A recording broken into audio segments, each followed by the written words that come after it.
A rainy evening is in store as the Grayson County Cougars return home for the first time in nearly a month for a showdown with perennial state power Owensboro.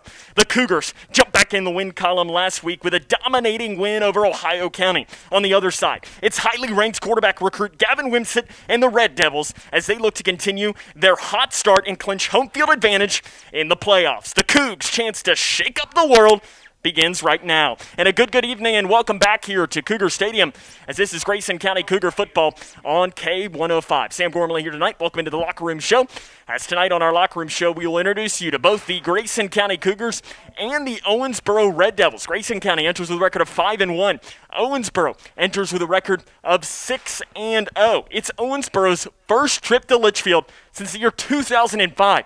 This snaps a streak of 7 straight games played at Rash Stadium in Owensboro. 10 years ago was the last time the Cougars won against the Red Devils in an upset win, 28-22. But last year it was all Owensboro, 51-9 at Rash Stadium. We'll take a break, come back, introduce you to the undefeated Owensboro Red Devils. After this is Cougar football on K105. When caring for a family member, their state of health is continually on your mind. And when they're faced with a health concern, you'll do just about anything to make them feel better. Rest assured, their feel better starts right here at Midway Pharmacy. We take our time to get to know all about your family's health history so we can provide you with educated advice. So when someone's counting on you to help them maintain a healthy lifestyle or to overcome that untimely sickness, remember, your feel better starts here at Midway Pharmacy. When I was a kid, my dad would hold a nickel in one hand and a dime in the other and ask, which one is bigger? Of course, the nickel was bigger, but the dime was worth more. Think about that. With all the bank mergers going on, does bigger make them better? I don't think so. Wilson & Muir Bank is a locally owned community bank based right here in Kentucky. I like dealing with people I know personally, the same people I've trusted with my money for years. That's why it's my bank. Wilson & Muir Bank. Member FDIC, Equal Housing Lender. Living in your ideal home, or is it still a dream? Future Designs Building Materials can help you turn your dreams into reality with atrium windows that will make the sun look brighter, roofing material that will keep your home protected year-round, and decking material for that perfect barbecue setting. Now is the perfect time to get your home improvement project off the ground. Got questions? Future Designs Building Materials can help with all your lumber and home improvement questions. Visit Future Designs Building Materials on Quarry Road in Litchfield or fdbm.net. I don't remember how it started. Go to that. Our back and forth. It always came back. You probably don't remember what you told me. That was perfect. But I heard every word.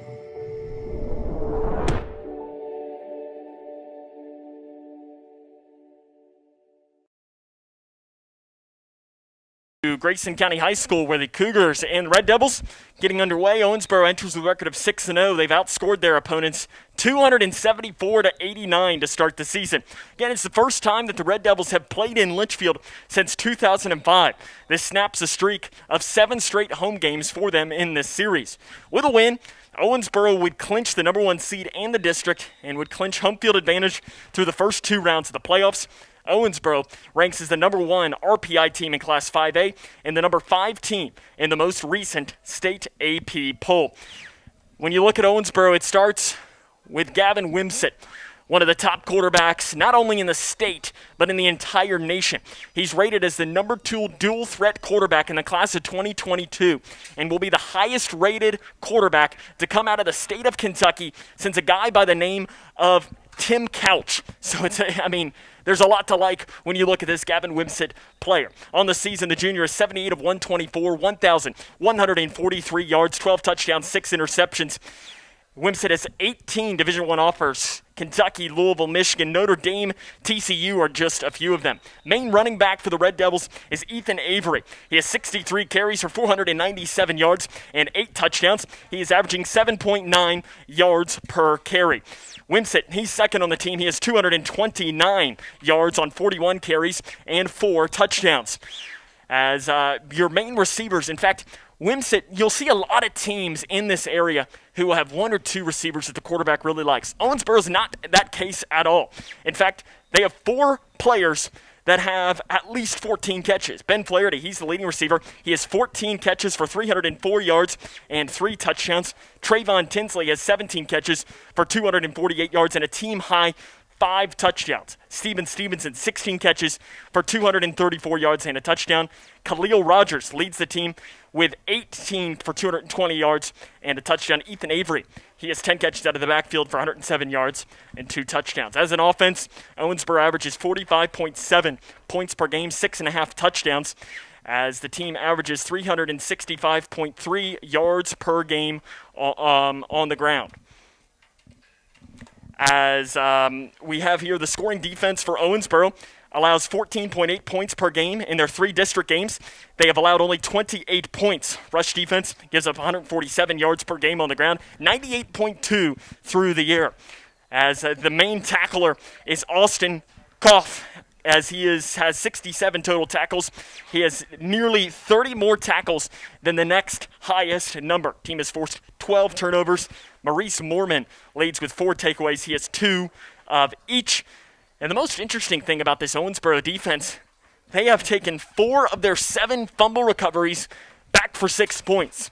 So this defense can turn turnovers into points very, very easily on the year. Andrew Lands is the kicker, 36 of 36 on PATs. That ranks first in the entire state as far as total PATs. Take a break, introduce you to the 5-1 Grayson County Cougars, looking to shock the world, as Coach Jones says. We'll let you know how they might do it coming up. This is Cougar Football on K105.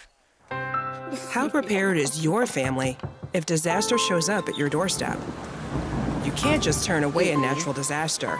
That's why it's important to go to ready.gov/plan before they show up. It has the tools and tips you need to make an emergency plan with your family. So if disaster comes knocking, let's go. You'll be ready to help keep your family safe. It's just a pizza. Yes! Make a plan today. I don't think that many kids in my son's school even do it. He makes fun of his friend who vapes. He would never try it. She's into soccer. She's on the honor roll. She's just not the type. No way. No way. No way. No way, my kid would never vape. Get your head out of the cloud.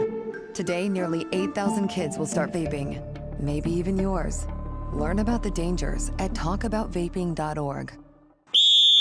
Oh, that's a bad call. That was a great call. That's the worst call I've ever seen. Great call. Horrible. It's a horrible call. Sports fans don't often see things the same way. Terrible call. That was a good call. Terrible call. But there's one call everyone can agree on. Call 811 before you dig, the free service that helps you avoid utility lines while you're digging. Know what's below. Call 811 before you dig. Safety! I don't remember how it started. Go to that. Oh boy. Our back and forth. It always came back. Dad! You probably don't remember what you told me, That was perfect. but I heard every word.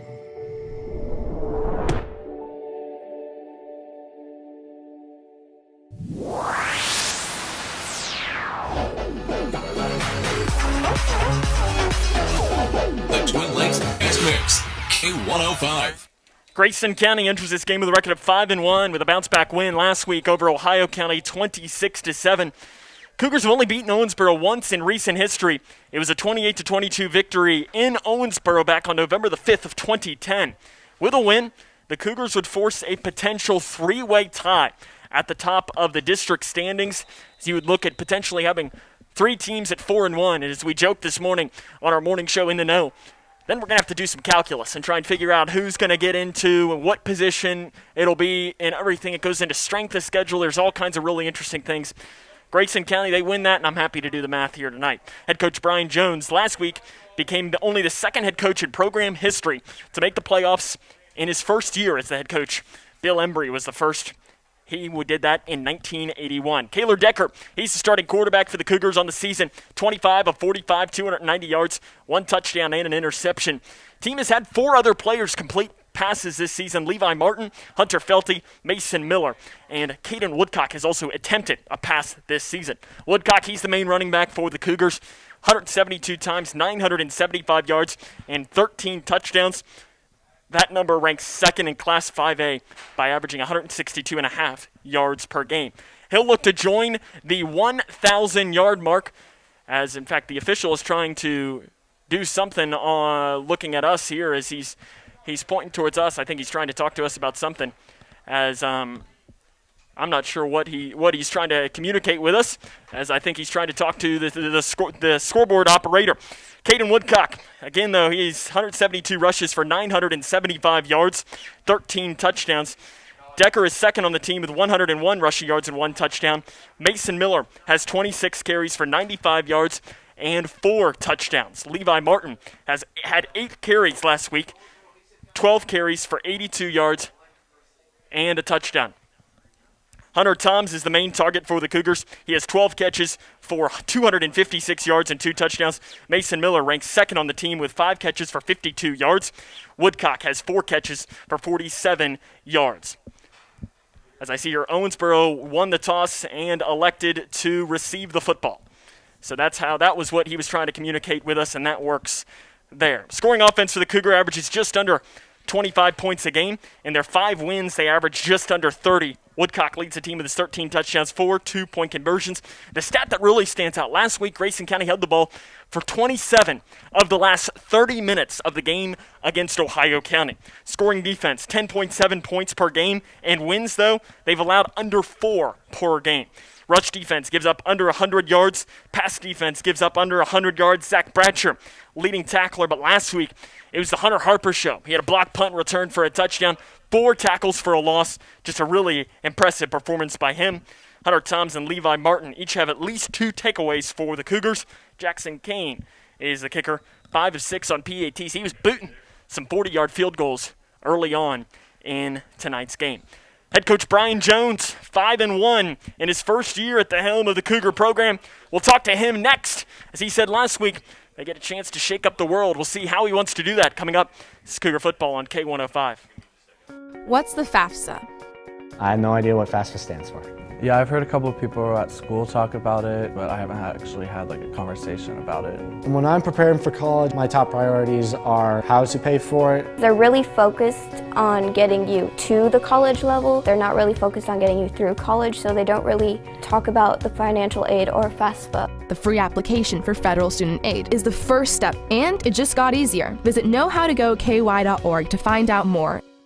Jordan knows he shouldn't eat this entire bowl of nachos, but tonight he's earned that right, because a few hours ago in the middle of happy hour, he recognized a sign, not from the gods or a bolt of lightning, but from a double heart, a kissy face, and a 4th ha in ha ha ha. That's when Jordan knew he was buzzed. So when it was time to go, he got a ride home instead of driving. Be a legend like Jordan. Recognize your buzzed warning signs and get a ride. Spending time outdoors has never felt more valuable. Whether it's exploring nature or relaxing in your yard, let's do it responsibly. Before going out, check for closures and fire restrictions. Practice social distancing, even when outside and on the trail. Back at home, if burning yard debris, keep your pile small. And no matter where you are, be sure to properly extinguish any outdoor fire. Drown, stir, drown, feel. We're all in this together. Help keep our safe places safe. Oh, that's a bad call. That was a great call. That's the worst call I've ever seen. Great call. Horrible. It's a horrible call. Sports fans don't often see things the same way. Terrible call. That was a good call. Terrible call. But there's one call everyone can agree on. Call 811 before you dig, the free service that helps you avoid utility lines while you're digging. Know what's below. Call 811 before you dig. Safety!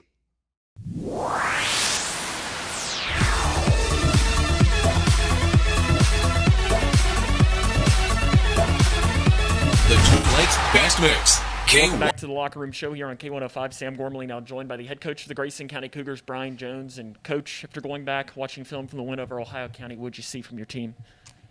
You know, I think they did a great job handling adversity. You know, you come out first play and they've got a 55-yard touchdown pass on you.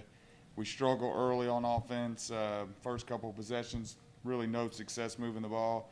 And just kept battling and you know, kept fighting and held them strong on the one goal line possession they had and allowed the offense to kind of get in a rhythm. And once we started moving the ball, we started having more and more success and built upon that. And so just the way we handled early game struggles, I think, you know, is something it's nice to see. Because it's easy to come out with a good team like that and they have the early success on their part. You know, it can be hard once you get behind the 8 ball. But kids did a real good job of just battling and staying with it. We talked after the game on Friday, but Hunter Harper had a really big game, a touchdown, 4 tackles for a loss. Linemen, really, as they say for a broadcaster, if a broadcaster calls a lineman's name, it's usually because they're screwing up, maybe a penalty or something along the lines of. But how good as a coach does it feel for an offensive lineman, for a defensive lineman who doesn't really get a lot of credit to have a big game like that and get that credit? Oh, you know, it's great. You know, I think it's good for them. You know, that they're always kind of the unsung heroes of a team.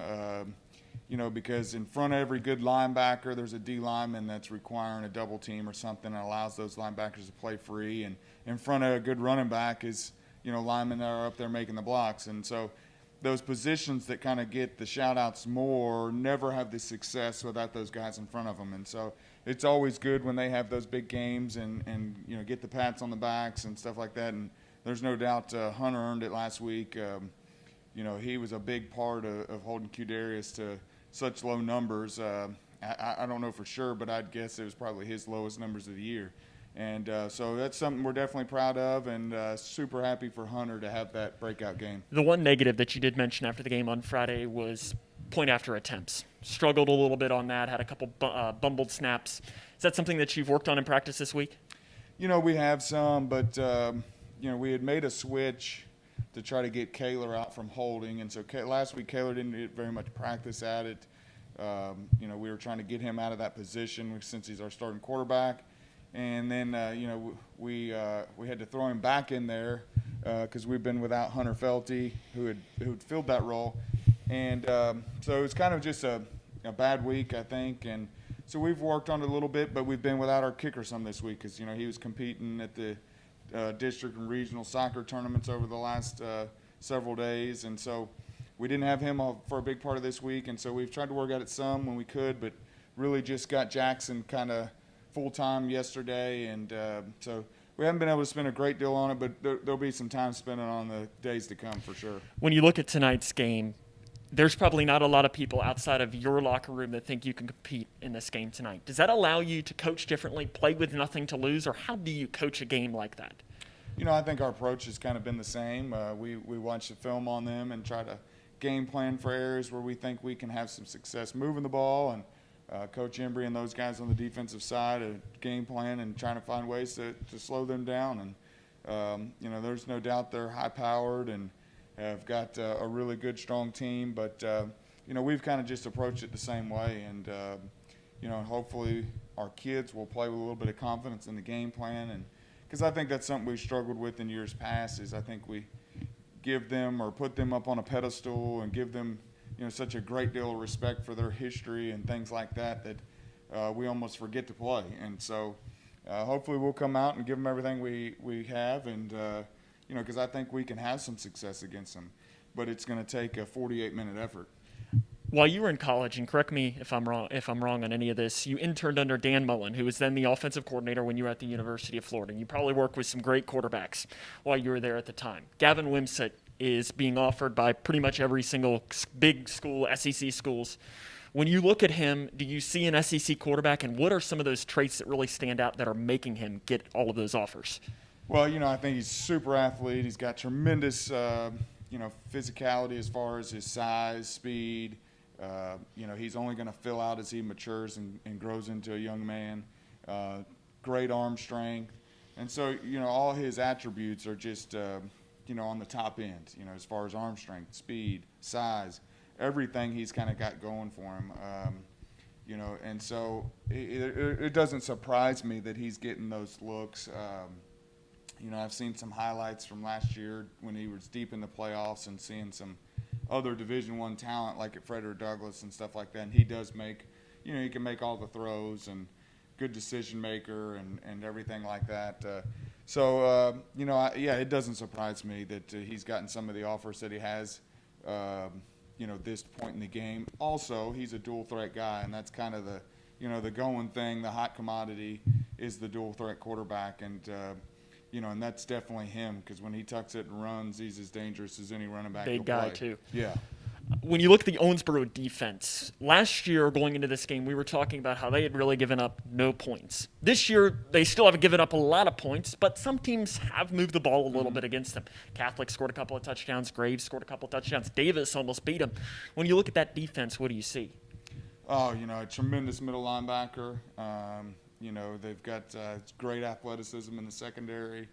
And then they've got some big, strong guys that have phenomenal technique up front. They use their hands well, do a good job recognizing the block and trying to fight against it and things like that. And just all the way around a well-coached team that, that's going to make you be technically sound.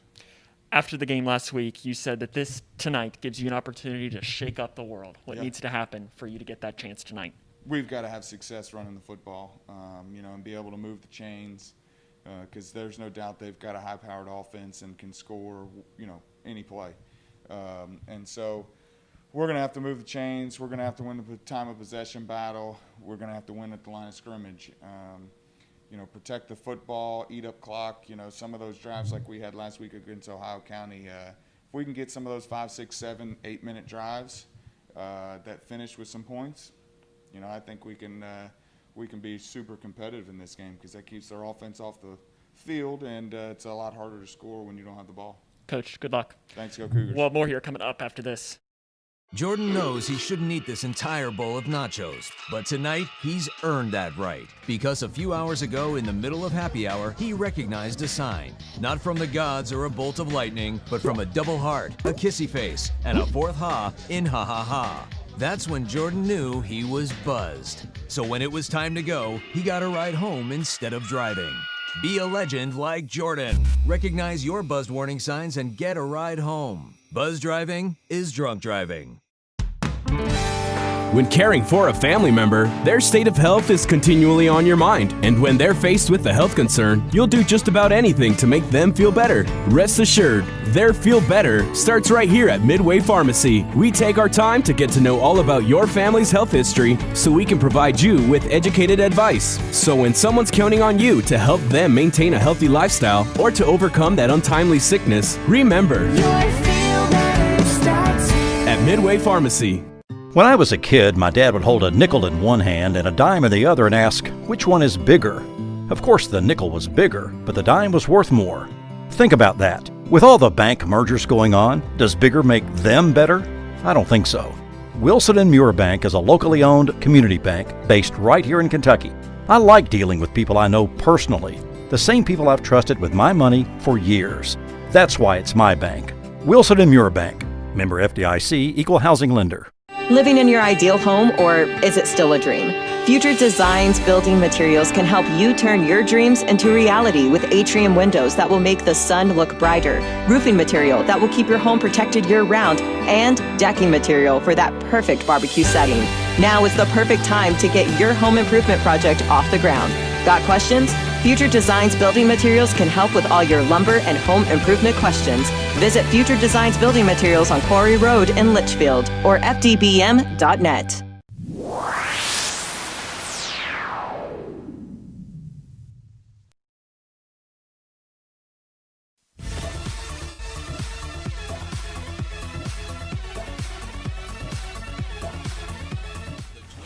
Best Mix, K105. We're going to take a break here for the national anthem. We're going to keep it live, though, for the anthem.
That's the national anthem here for tonight's game. Now for your keys to victory.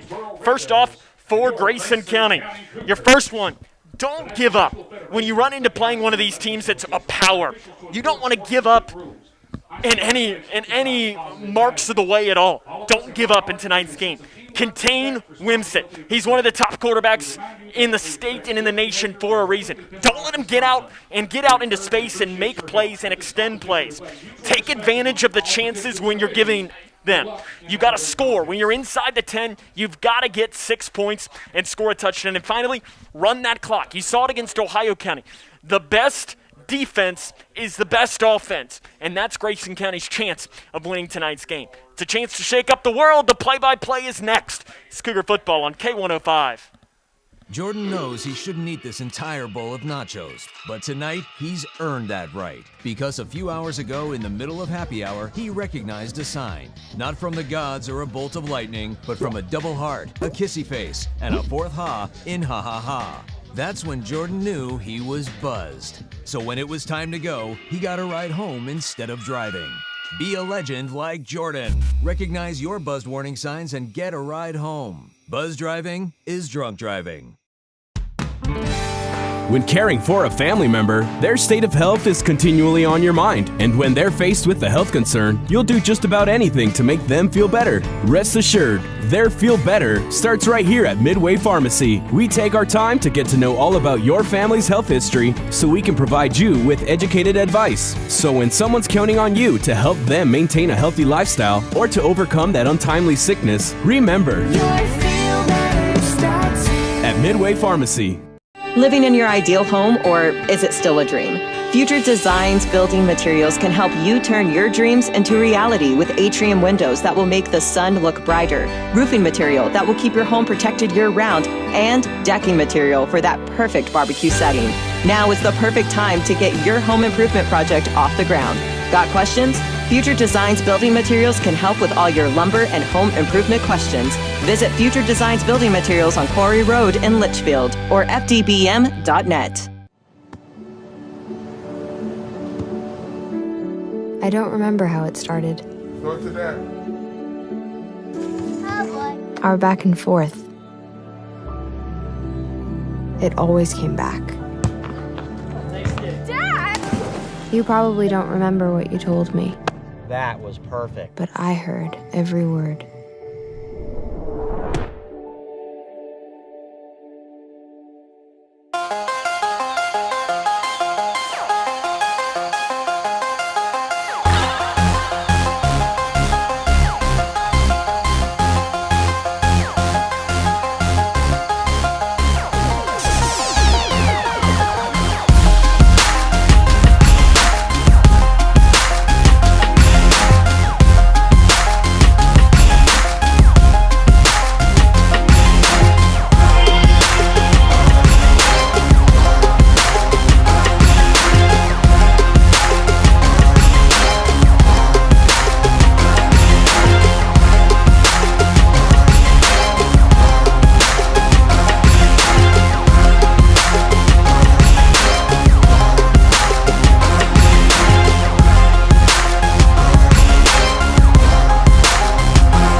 It's time for football in Litchfield. Grayson County and Owensboro tonight. The Red Devils won the toss. They want the football, and we are just about to get underway, and it could not have been more perfect. Right when the game started, so did the rain. As the rain has started to fall, we're bearing the elements tonight. We're actually inside the press box, but some of our cameras are outside, so we'll bring you all of the coverage. The kick by Jackson Kane is a short pooch kick down near to the near side. It's going to take a bounce to the 20. It's going to be picked up at the 15-yard line, down across the 25, and being brought down at about the 32-yard line. Actually, forward momentum carries him up to the 35-yard line. And on the return for Owensboro was Nicholas Avery. So the Owensboro Red Devils taking the field. Gavin Wimsett, the starting quarterback for them. On the season, 78-124, 1,143 yards, 12 touchdowns, 6 interceptions. The second best dual-threat quarterback in the class of 2022. They're calling him the highest-rated quarterback to come out of the state of Kentucky since Tim Couch. Wimsett lines up in the pistol. He'll throw off into the screen pass, and it's complete across the right side at the 39-yard line, complete to Khalil Rogers as he gets it up to about the 39-yard line. Zach Bratcher was in there on the tackle for the Cougars. 2nd down and 6 now coming up from the Owensboro 36-yard line. The Grayson County defense setting him up, had played very well. The three-man front of Harper, Webb, and Rogers, and Zach Bratcher, the main linebacker, right there in the middle. Trips down here to the near side. 2 wide receivers. Wimsett all alone. 2-step drop, steps up in the pocket. He'll throw off down here to the near side. It's complete at the 40-yard line. Trying to get around one man. He will. Slips one tackle across the 50-yard line, and sidestepping out of bounds on the pass completion is Ethan Avery, the running back, as he'll end up getting across midfield. And they're going to officially give this up to the 46-yard line into Grayson County territory. That's a 15-yard pickup and a 1st down, Red Devils. Red Devils are coached by James Mallon. He's 53-17 in his 6th season at the helm of the Owensboro program. He's a graduate of Hancock County. Wimsett again in the shotgun formation. Avery is the running back to his right.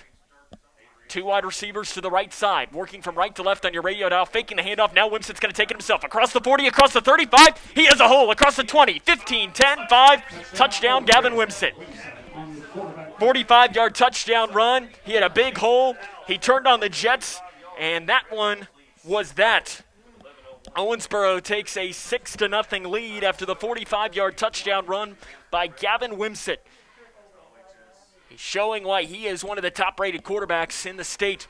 And now on to attempt the extra points will be Andrew Lands, 36 of 36 on PATs this year. Hasn't missed one yet, and he is first in the state in total PATs. Placed down, the kick is up, and no, it's a fake, and they're going to throw it off, and it is intercepted by Grayson County on the fake.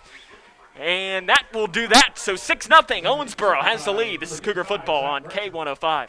Jordan knows he shouldn't eat this entire bowl of nachos, but tonight he's earned that right because a few hours ago in the middle of happy hour, he recognized a sign. Not from the gods or a bolt of lightning, but from a double heart, a kissy face, and a 4th ha in ha ha ha. That's when Jordan knew he was buzzed. So when it was time to go, he got a ride home instead of driving.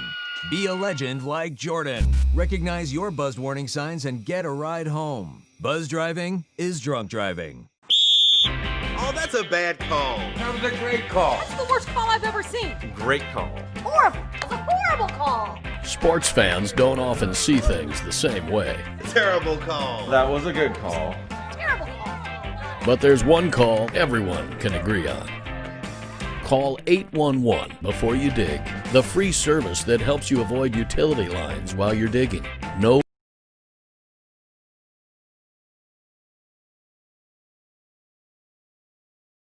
35-yard touchdown run gives Owensboro the 6-0 lead. And the kick now by Lands is a short kick, and it's going to be picked up on the bounce by Grayson County on the far side at the 23-yard line. It's Woodcock on the return. He gets across the 25, runs into a mass of Red Devil defenders to the 28-yard line.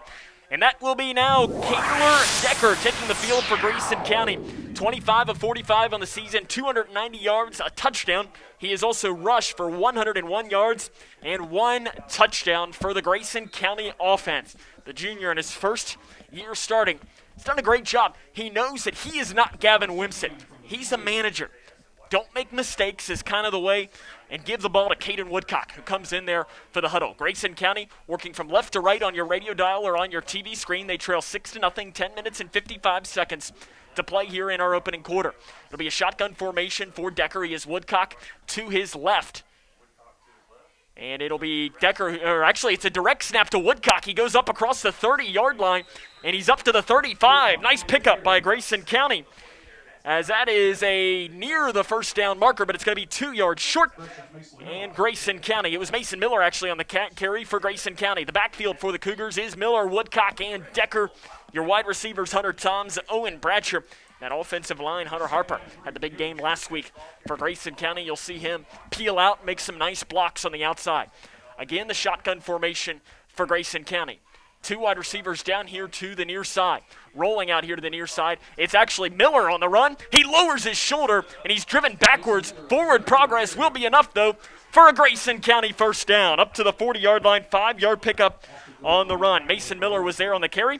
Brian Jones is the head coach of the Grayson County Cougars, 5-1 in his first season here. He was the first head coach to make the playoffs in his first year since Bill Embry in 1981. Ball placed officially at the 39-yard line, so they'll give Miller 4 yards on the carry, but Grayson County picks up that first down. Shotgun formation again. It looks like Miller is in at quarterback, in for Decker. Some misdirection. It's going to be handoff on the sweep to Hunter Toms. He gets across the 40-yard line, up to about the 43.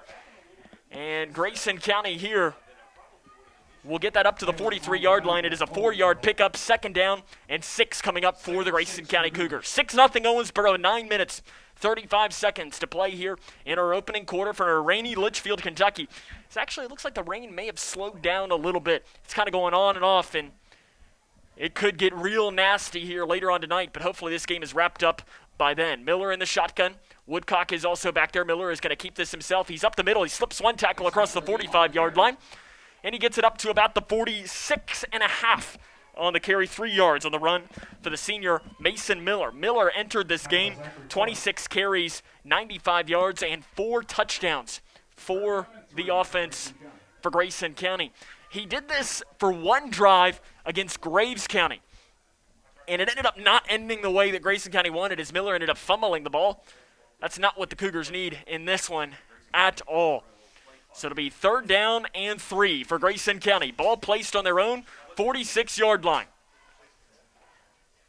It'll be the shotgun formation for Miller. Actually, it's a direct snap to Woodcock, and he is not fooled at all. He tried to fake the handoff on the read option, and in there to bring him down in the backfield for a loss was Jeremiah Goodwin for Owensboro, and that'll bring up 4th down and about 7 for Grayson County. As it's back to the 43-yard line, it's a loss of 3 yards on the misdirection carry by Caden Woodcock, so the Cougars will be forced to punt this one away. It's a good start moving the ball a little bit, just didn't end the way that they wanted. Back to punt, low snap, and it's not a good punt at all by Woodcock as it's shanked out of bounds. It's not even going to cross the first down marker, and I'm not sure where they'll officially mark it, but it's only going to be maybe about a 4 or 5 yard punt by Caden Woodcock. Not what you needed when you're trying to slow down an offense high-powered like the Red Devils of Owensboro, and they're still haven't officially marked the ball. They mark it back to the 47-yard line. That is a gift for Grayson County. So Owensboro will get the ball placed on their own 47-yard line. They quickly get it out. Wimsett steps back in the pocket, scans over the field, and it's complete down here on the near side, up the sideline, across the first down marker, and back into Cougar territory. Weird play spot, but Trayvon Tinsley gets it up, and it will be up to the 36-yard line on the completion, catch and run from Gavin Wimsett to Trayvon Tinsley. Trips out to the right side, one wide receiver down here to the near side. The junior quarterback Wimsett has Avery, the running back, to his right.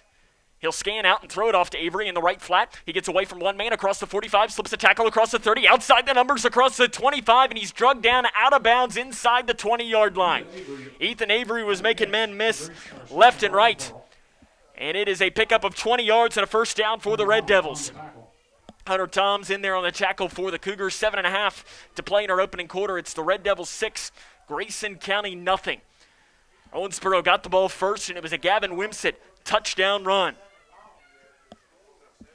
Wimsett in the shotgun formation. It'll be a handoff to Avery up the middle, and he dives forward to pick up a couple of yards, gets up near the 10-yard line up to the 11. He's going to end up getting 5 yards on the run there. 2nd down and 5 coming up for the Red Devils. 7:15 to play here in our opening quarter. Cougar defense not had an answer for anything Owensboro has run here early on in this game. Shotgun formation, Wimsett. 2 wide receivers on each side. He'll scan, throw off into the right side. It is complete on that far side of the field towards the pylon and in. Touchdown Owensboro. He lowered the shoulder, kept his legs moving, and the Red Devils score a touchdown on that far side of the field. And they now lead this one 12-0 pending an extra point. 11 yards of the pass completion for Gavin Wimsett. I'm not sure who it was. It was in a kind of that no man's land where the field isn't completely lit all the way. And now I just saw a flash of lightning down to the right side. I don't think the officials saw this, and I don't think that we really want to either. They're going to go for two again with 6:52. Owensboro leading 12-0. Wimsett in the shotgun formation. He will pass. Scans down to the right side. It's complete and in. 14-0. Owensboro now has the lead with 6 minutes and 52 seconds to play here in our opening quarter. Want to definitely give a huge shout out to the Grayson County Lady Cougar volleyball team. If you're watching on K105 Digital Productions with us tonight, you see the last moment that they won the 12th District Championship over Whitesville Trinity last night. But really the moment that stood out to me the most was team manager Emily Lush. She picked up the trophy on behalf of the team and then led the team in a chant of Emily, her name. A great moment last night, and congratulations to the Lady Cougars for winning the 12th District Championship. You had Bailey Richardson, Chloe Cox, and Ella Robinson were named to the all-tournament team. They will compete in the third region tournament that will be held at Grayson County High School next week. Draw is tomorrow morning. You can follow us on Twitter at K105 Sports. We'll be sure to let you know where the Cougars will play here, but who the Lady Cougs will play. Owensboro leads 14-0, 6:52 to play here in the first quarter. Cougars they're blowing the whistle now, and I think we just saw is a flash of lightning. It is. So they're clearing the field. Grayson County lightning delay, so we're going to have a 30-minute delay. We'll take a break, come back here in just a second. This is Cougar football on K105. When I was a kid, my dad would hold a nickel in one hand and a dime in the other and ask, which one is bigger? Of course, the nickel was bigger, but the dime was worth more. Think about that. With all the bank mergers going on, does bigger make them better? I don't think so. Wilson & Muir Bank is a locally owned community bank based right here in Kentucky. I like dealing with people I know personally, the same people I've trusted with my money for years. That's why it's my bank. Wilson & Muir Bank. Member FDIC, Equal Housing Lender. Living in your ideal home, or is it still a dream? Future Designs Building Materials can help you turn your dreams into reality with atrium windows that will make the sun look brighter, roofing material that will keep your home protected year-round, and decking material for that perfect barbecue setting. Now is the perfect time to get your home improvement project off the ground. Got questions? Future Designs Building Materials can help with all your lumber and home improvement questions. Visit Future Designs Building Materials on Quarry Road in Litchfield or fdbm.net. Welcome back here to Grayson County High School, where we are under a weather delay. 6:42 right now is the hopeful time that we will be back here. So, honestly, we're not just going to sit here and let me do a monologue here for 30 minutes. There's plenty I can talk about. There's plenty I can get off my chest, but we don't need to do that. We won't bore you. So if you're watching with us, 6:42 p.m. Central Time is what time our game is scheduled to return. Follow us on Twitter. We'll update you. We'll also update you if you're watching on K105 Digital Productions on the comments. If you're listening, though, on K105, we're going to bring you back to regularly scheduled programming, get you a little music, try and lighten the mood a little bit, and we'll try to bring you back again. 6:42 is the time when the teams get back on the field, though. We'll try to bring you back. So we're going to take a break and come back and let you know. Again, 6:42 will be the time as we were in a lightning delay. This is Cougar football on K105.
To Grayson County High School, where we will have players have returned to the field right now. As if you're out in your cars sitting here in Litchfield, players have returned to the field. At first they said, oh, we're not going to get started until 7:30 or 7:45. And then they said, no, we're not going to get started until, maybe 7:20 would be when players return to the field. But instead, players just came out. They have a 5-minute warm-up clock running on the field right now. But players are on the field right now. And we are just about, probably about 3 minutes away from getting underway. They are telling us 7:20. Right now, we do not have an official time up here in the booth. The officials are keeping it on the field. And if I'm looking, I don't see the officials out there yet, so I'm not sure where they're keeping it from. But again, we are getting ready to get back underway here between Grayson County and Owensboro. It's 14-0 Red Devils. And when we come back, it will be a kickoff. Grayson County will have the football. And it will be an Owensboro kickoff with 6 minutes and 52 seconds to play here in the first quarter. We'll take a break. Hopefully, fingers crossed, have the play-by-play after this. This is Cougar Football on K105. Living in your ideal home, or is it still a dream? Future Designs Building Materials can help you turn your dreams into reality with atrium windows that will make the sun look brighter, roofing material that will keep your home protected year-round, and decking material for that perfect barbecue setting. Now is the perfect time to get your home improvement project off the ground. Got questions? Future Designs Building Materials can help with all your lumber and home improvement questions. Visit Future Designs Building Materials on Quarry Road in Litchfield or fdbm.net. When caring for a family member, their state of health is continually on your mind. And when they're faced with a health concern, you'll do just about anything to make them feel better. Rest assured, their feel better starts right here at Midway Pharmacy. We take our time to get to know all about your family's health history so we can provide you with educated advice. So when someone's counting on you to help them maintain a healthy lifestyle or to overcome that untimely sickness, remember, at Midway Pharmacy. We are about ready to get back underway here as Grayson County again will receive this kick here to start the second part of the first quarter, as we just had a rain delay of, let's see if I can get an official time of this here, as our rain delay went in at 6:14, so we had an hour and 6 minutes on the rain delay, and we are back underway here from Cougar Stadium as the kick is bounced and it's rolling around, and I'm not sure who got it. Owensboro recovers the kick. It bounced straight up into the air, and the Red Devils are going to get the football after I don't even know that you could call it a fumbled snap, as it just bounced off of the hands. The ball has to be soaking wet. It is still pouring here in Litchfield. As we welcome you, though, back here to Cougar Stadium, it will be Owensboro football. 6 minutes, 50 seconds to play here in the opening quarter. They will have the ball on the Grayson County 27-yard line. Wimsett to pass. He scans over to the right side. It is off the hands of a Grayson County player. Joey Clemens broke that one up, and it was almost intercepted. And again, that's just one of those things that if it was not pouring rain, he might have had a pick six on that, but it was just so wet. So that'll bring up 2nd down and 10 here for the Red Devils. Again, Owensboro had 2 first-quarter touchdowns. It was a 45-yard touchdown run by Gavin Wimsett. And then Wimsett had an 11-yard touchdown pass to give the Red Devils the 14-0 lead. Wimsett will pass, 2-step drop over to the right side. Pass is high and incomplete over on the right flat. So 3rd down and long coming up. Again, it's probably hard for Wimsett here, the quarterback for Owensboro, trying to throw the ball when it's soaking wet. I'm not sure how much Owensboro practices that. The other thing that really stands out for Owensboro, they're 6-0. All 6 of their games played have been on turf. This is their first game on grass this season. Wimsett in the shotgun, takes the handoff to Avery. He's going to keep it himself. Tries to get away from one man who's got him by his ankles and brought down for a loss. Down this near side, in there on the tackle was Levi Martin for Grayson County. What a tackle in the backfield. Wimsett had one man to beat, and he brought him down back to the 27-yard line, so it'll turn out to be no gain on the play. 4th down and 10. As the kicker for Owensboro, Andrew Lands, has not attempted a field goal on the season. Wimsett will pass on 4th down. Throwing, and it is dropped through the hands of Trayvon Tinsley. And turnover on downs. Grayson County's going to get the football back here. 6 minutes, 3 seconds to play here in the first quarter of action. Again, we are back here from Cougar Stadium. It is still raining, but the lightning has hopefully moved out here for tonight. That is what put us in the hour and 6-minute rain delay. Cougars will have the ball on their own 27-yard line. It's a handoff right up the middle to Caden Woodcock as Kaylor Decker is in the game at quarterback. He wasn't on the Cougars' first drive, and Woodcock is driven backwards. Caden Woodcock is the Grayson County running back. He is 25 yards away from 1,000 on the season. He has 975, averaging 162.5 yards per game for the senior running back, Caden Woodcock. So it'll be 2nd down and 10. Grayson County will have the ball placed on their own 27-yard line. 5:32 to play here in our opening quarter. It's Owensboro 14, Grayson County nothing. Decker will be in the shotgun formation. He has a running back to his right. Actually, it looks like it's Mason Miller, and it is Miller back in there. Handoff. He goes right up the middle, does Miller. No gain on the run.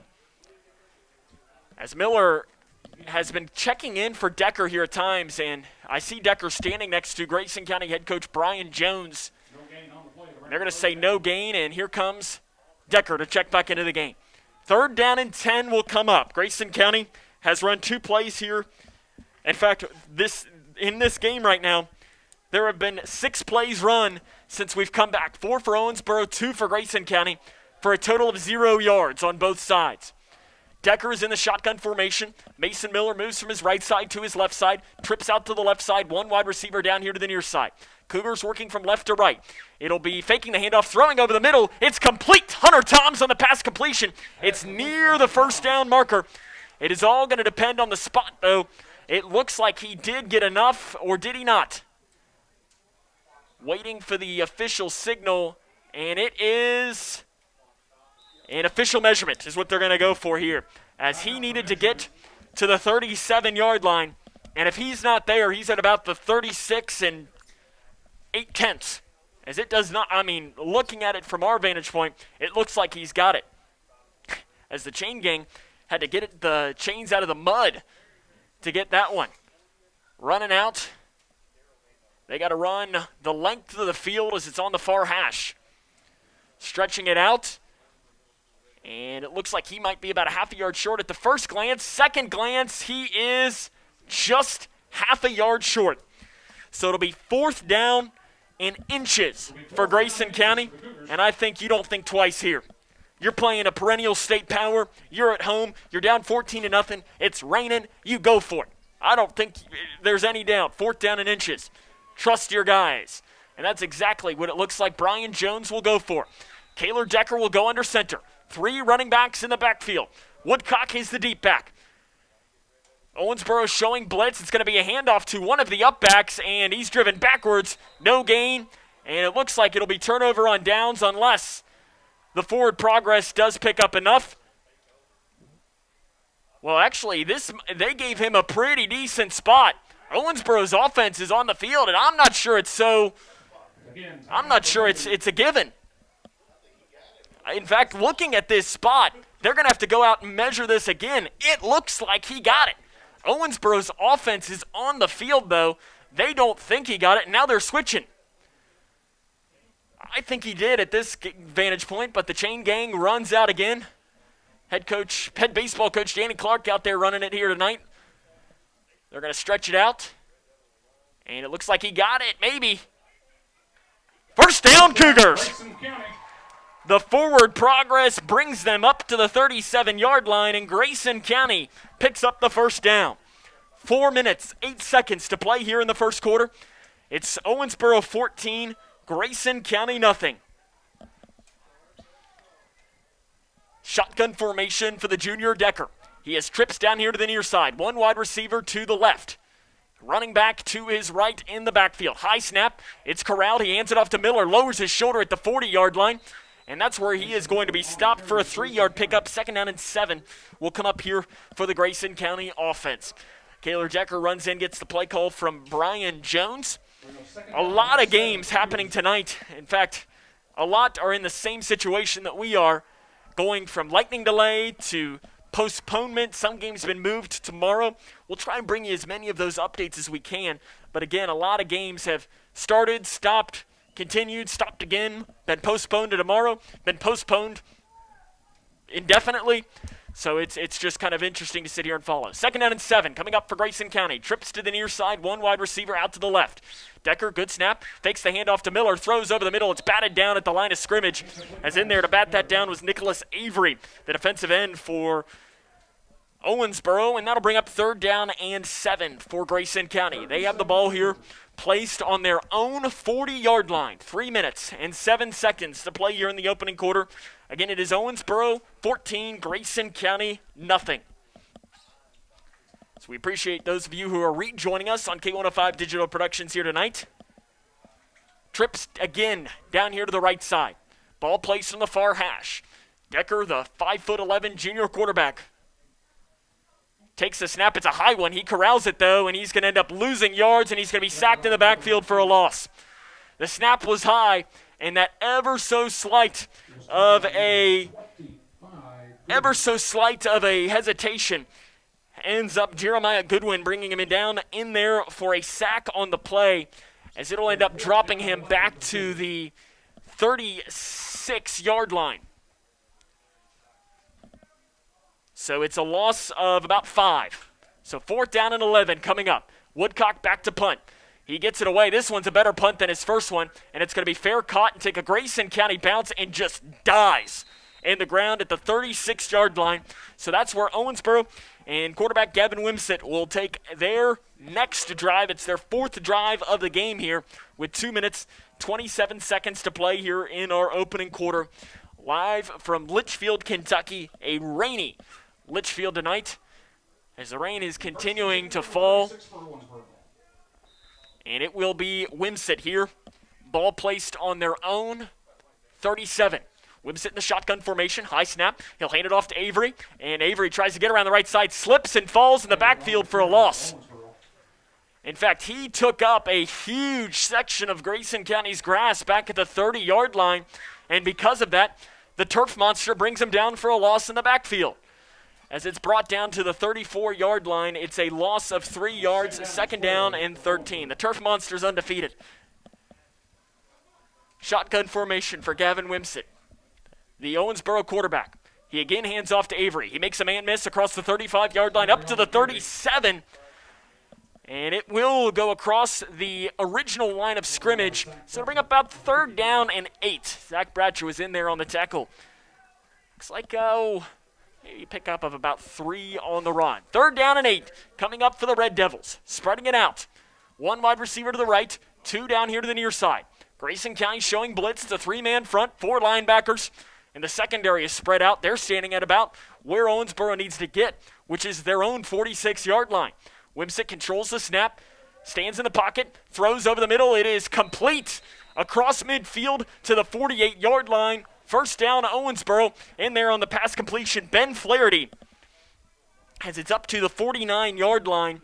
That's a pickup of 14 yards and a 1st down, Red Devils. 1:16 to play here in the first quarter. 14-0. Owensboro leads Grayson County.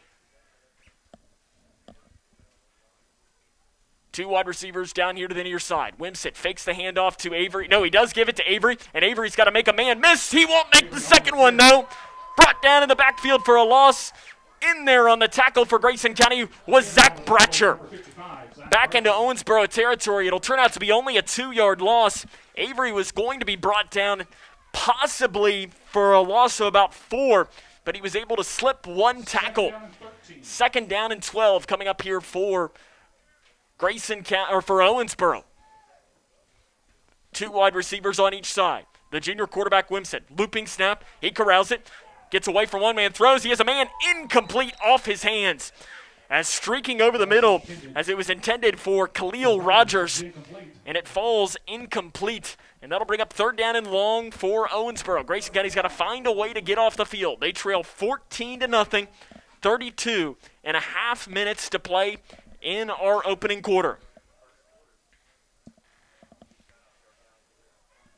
Two wide receivers to the right, one here to the near side.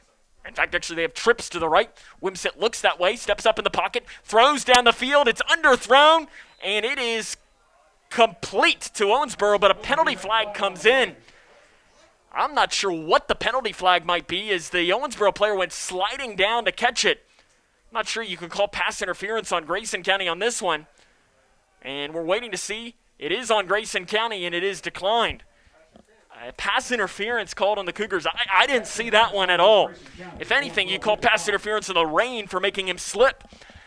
That pass gets up to about the 25-yard line, so it's a 26-yard pass completion for Gavin Wimsett. He'll hand it off to the up back, up across the 20-yard line, spun down by Zach Bratcher at about the 17-yard line.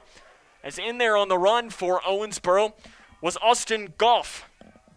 Goff on the carry, brought down by Zach Bratcher. And that will be the final play of the first quarter. Grayson County trails 14-0. This is Cougar football on K105.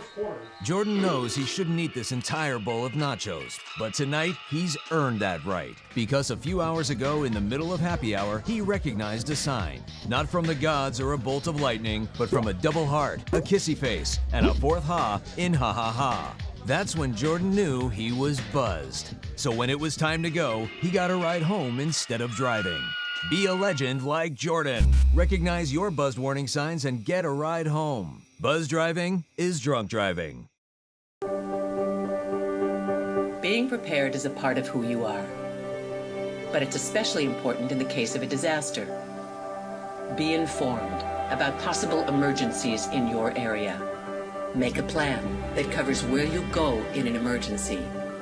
Build a kit with the things you need to survive. There's no one more capable of planning for your situation than you. Start your plan today. Go to ready.gov/myplan. Owensboro will have the ball here, 2nd down and 1. Inside the red zone. Under center will go Wimsett. He pitches it down here to the near side. Across the 20, goes through the hole, but he'll be dropped at the 15-yard line. Ethan Avery on the run. And in there on the tackle for Grayson County was Zach Bratcher. And it does not look like he has enough for the first down. He had to get to the 15, and it looks like he got to about the 15 and a half. So it will be 3rd down and inches coming up for Owensboro. And it's right up the middle goes Wimsett on the quarterback keeper. It appears that he does have enough for the first down. Up to the 14-yard line. And Gavin Wimsett does have enough for the Owensboro first down. Looks like he picked up 2 on the play, so the ball will move down to the Grayson County 14-yard line. 1st down and 10.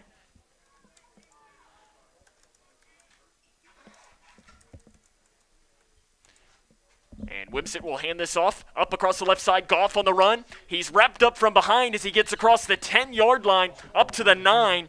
As it's a 5-yard pickup on the run there by Owensboro.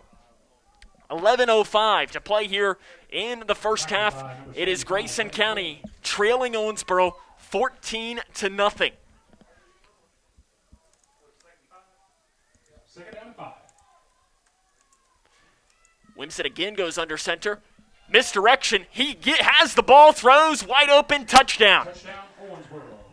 As wide open in the end zone was the touchdown completion. And I thought it was to a number 20, Kendrick Williams on the pass completion. 9 yards for the Owensboro touchdown. Pass was complete to Williams as a 9-yard touchdown. So it will be no, it looks like Owensboro is going. No, now they're going to kick it. As they did a little that offset formation that you've seen a little bit Grayson County do. Lands to attempt the point after. Placed down, the kick is up. It's long enough. And he put it through. So with 10:45 to play in the first half, Owensboro 21, Grayson County nothing. When I was a kid, my dad would hold a nickel in one hand and a dime in the other and ask, which one is bigger? Of course, the nickel was bigger, but the dime was worth more. Think about that. With all the bank mergers going on, does bigger make them better? I don't think so. Wilson & Muir Bank is a locally owned community bank based right here in Kentucky. I like dealing with people I know personally, the same people I've trusted with my money for years. That's why it's my bank. Wilson & Muir Bank. Member FDIC, Equal Housing Lender. Jordan knows he shouldn't eat this entire bowl of nachos, but tonight he's earned that right because a few hours ago in the middle of happy hour, he recognized a sign. Not from the gods or a bolt of lightning, but from a double heart, a kissy face, and a fourth ha in ha ha ha. That's when Jordan knew he was buzzed. So when it was time to go, he got a ride home instead of driving. Be a legend like Jordan. Recognize your buzzed warning signs and get a ride home. But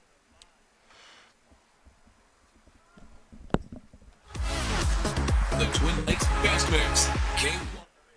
Owensboro kicks this one away, and it's going to be caught at the 22-yard line by Caden Woodcock. He's across the 25, tries to get around the far side at the 31-yard line where he's going to be brought down by multiple Owensboro players.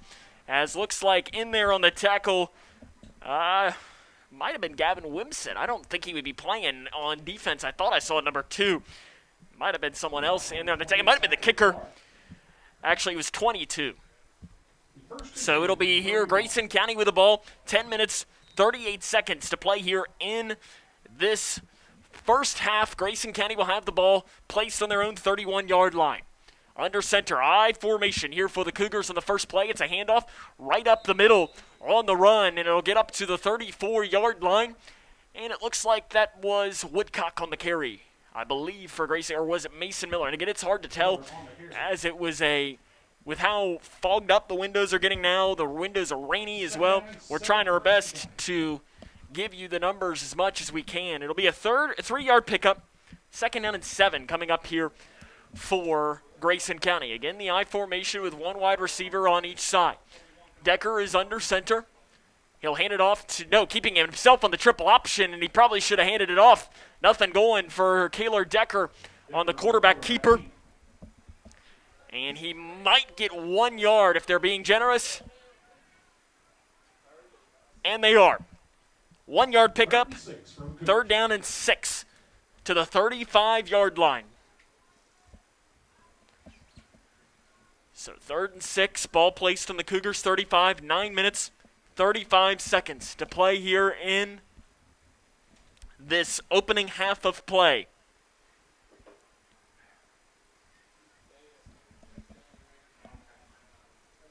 Trips down here to the near side. Decker is the quarterback in the shotgun formation. One wide receiver down here to the right side. Cougars working from right to left.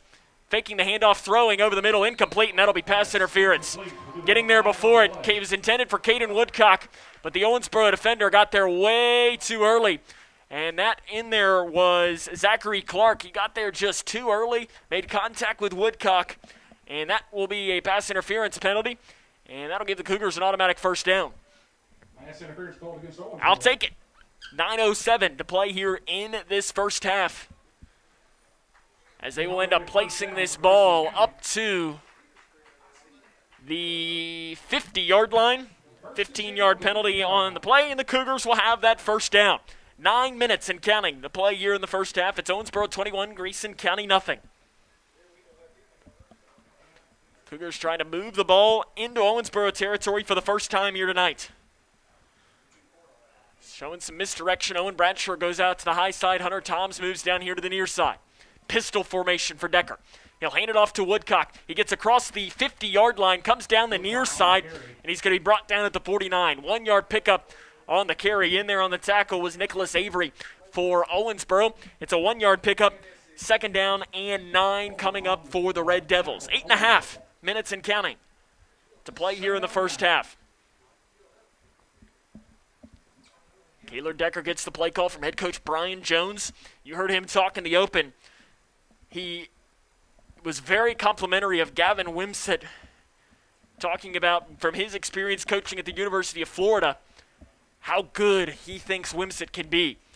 Pistol formation again for Decker. The running back is behind him. Woodcock fakes the handoff to him, throws it, and it is intercepted by Owensboro. And across the 30, 25, 15, 10, 5, touchdown Red Devils. Touchdown Owensboro. As it was knocked down at the line, and the defensive lineman picked it up and took it to the house. Goodwin with the 51-yard touchdown return, or interception return for a touchdown, and it is now Owensboro 27, Grayson County nothing. 51 yards on the interception return as Decker just threw that right into his hands, and I thought he would knock it down, but I guess he caught it at about his knees.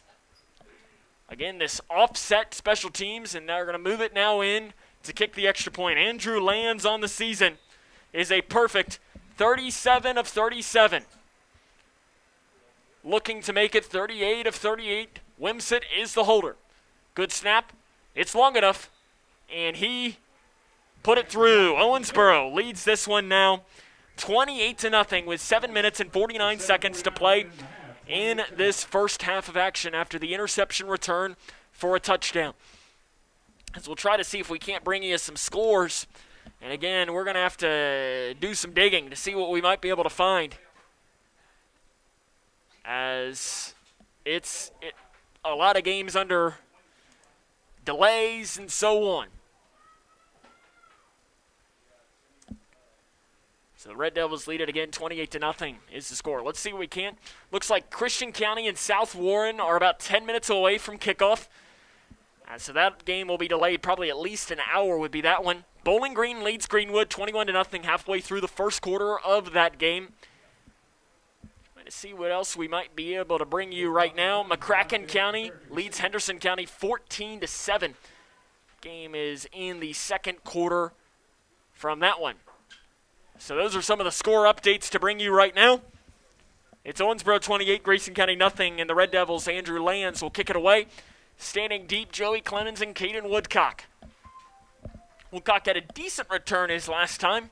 Let's see if Lands will give him another one. Straight up into the air.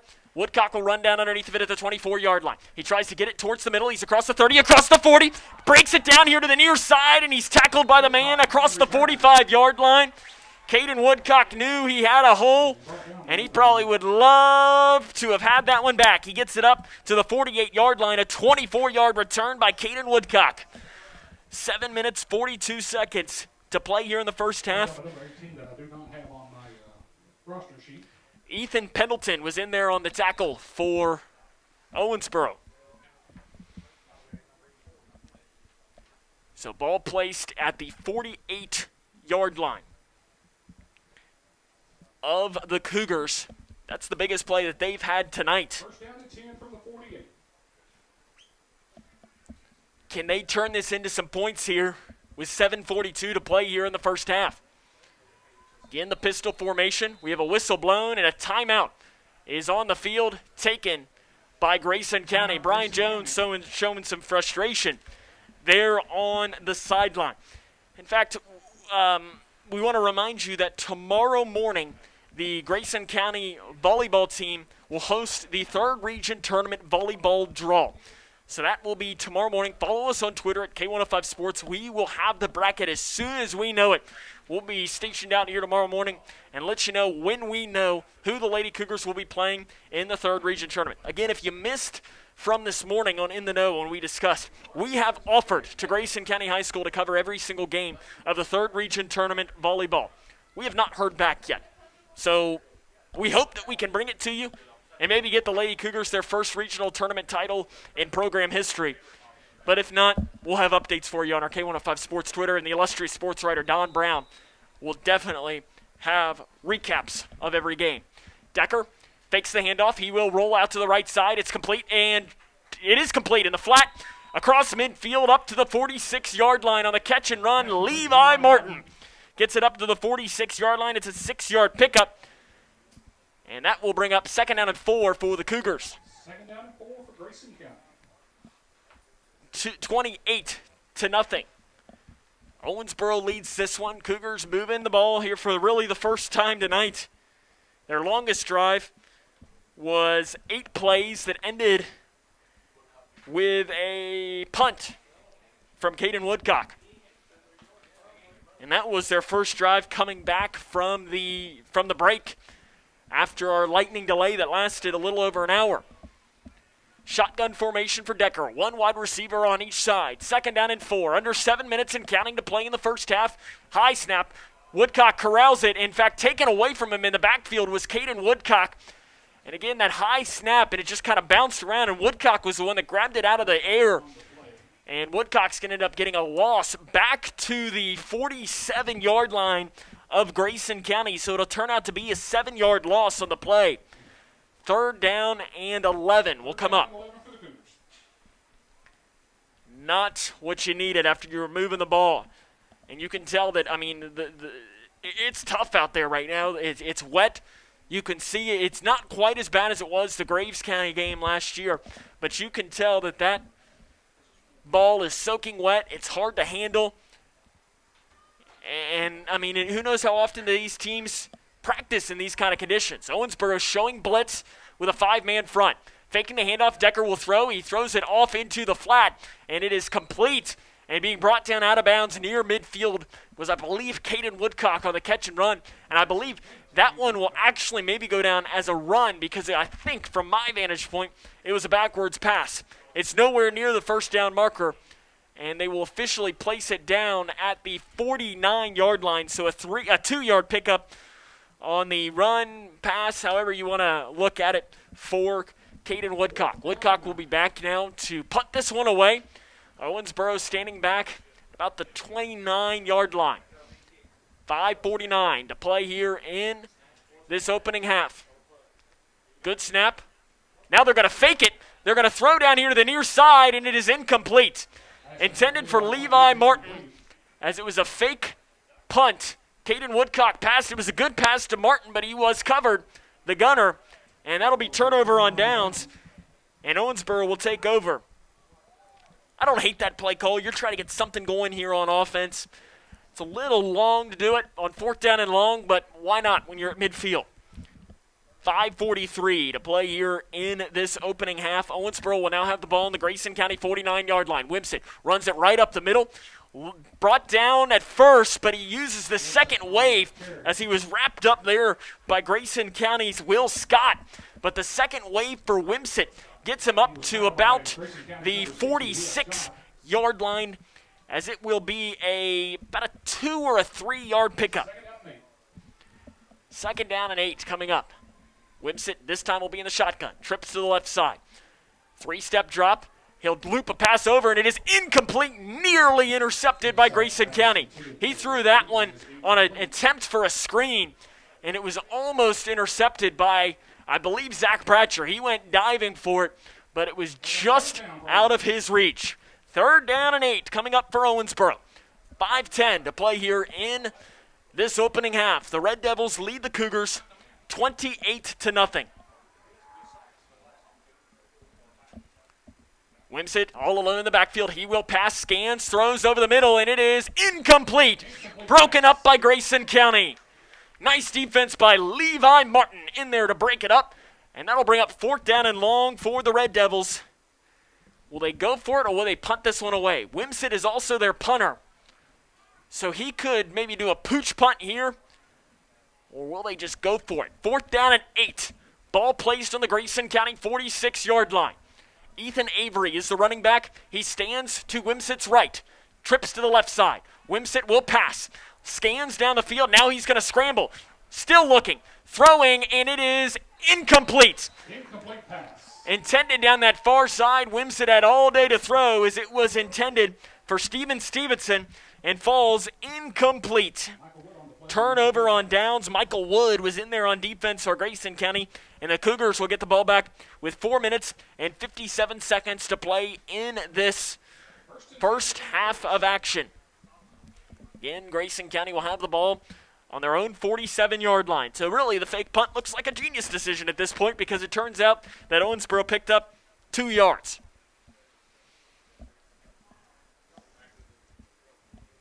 As right now, as I look over at my score updates, all I'm seeing is games postponed to tomorrow to where they're going to finish it.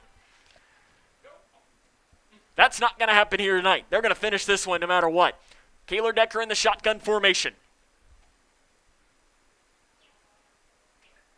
Waiting, and finally they will hand it off, and fighting over it in the backfield and going right up the middle was Woodcock on the carry. He gets it up to about the 48-yard line. It'll turn out to be a pickup of about 2 yards for Grayson County. So that was, again, some misdirection as Decker was on the sideline. It appears he's going to remain on the sideline as Woodcock will stay in the game as kind of a wildcat quarterback. He will, so Woodcock will check in. Kaylor Decker remains on the sideline, pacing, waiting to come back in. So it'll be Woodcock and Miller in the backfield. And the ball could go to either one. Some misdirection. And it will be to Miller. He goes across the 50-yard line. He's across the 45, lowers the shoulder, first down and more on the run by Mason Miller up to the 37-yard line. That's a pickup of 15 yards and a first down, Cougars. What a run there by Mason Miller. He had a massive hole, lowered his shoulder, and got across the 40-yard line. Nice run there by Mason Miller. 28-0. Owensboro leads this one. 4 minutes to play here in our opening half. Decker appears to be back in the game. It's a direct snap to Mason Miller again. He goes up across the 35-yard line, up to the 33. In fact, Decker was not in on that play as they're remaining in the same formation. It's a 4-yard pickup on the run by Mason Miller. Miller running the ball with some success. He entered this game, did Mason Miller, with only 95 yards rushing, but he did have 4 touchdowns. He's been kind of their short yardage fullback of sorts. Decker remains on the sideline. Woodcock comes in.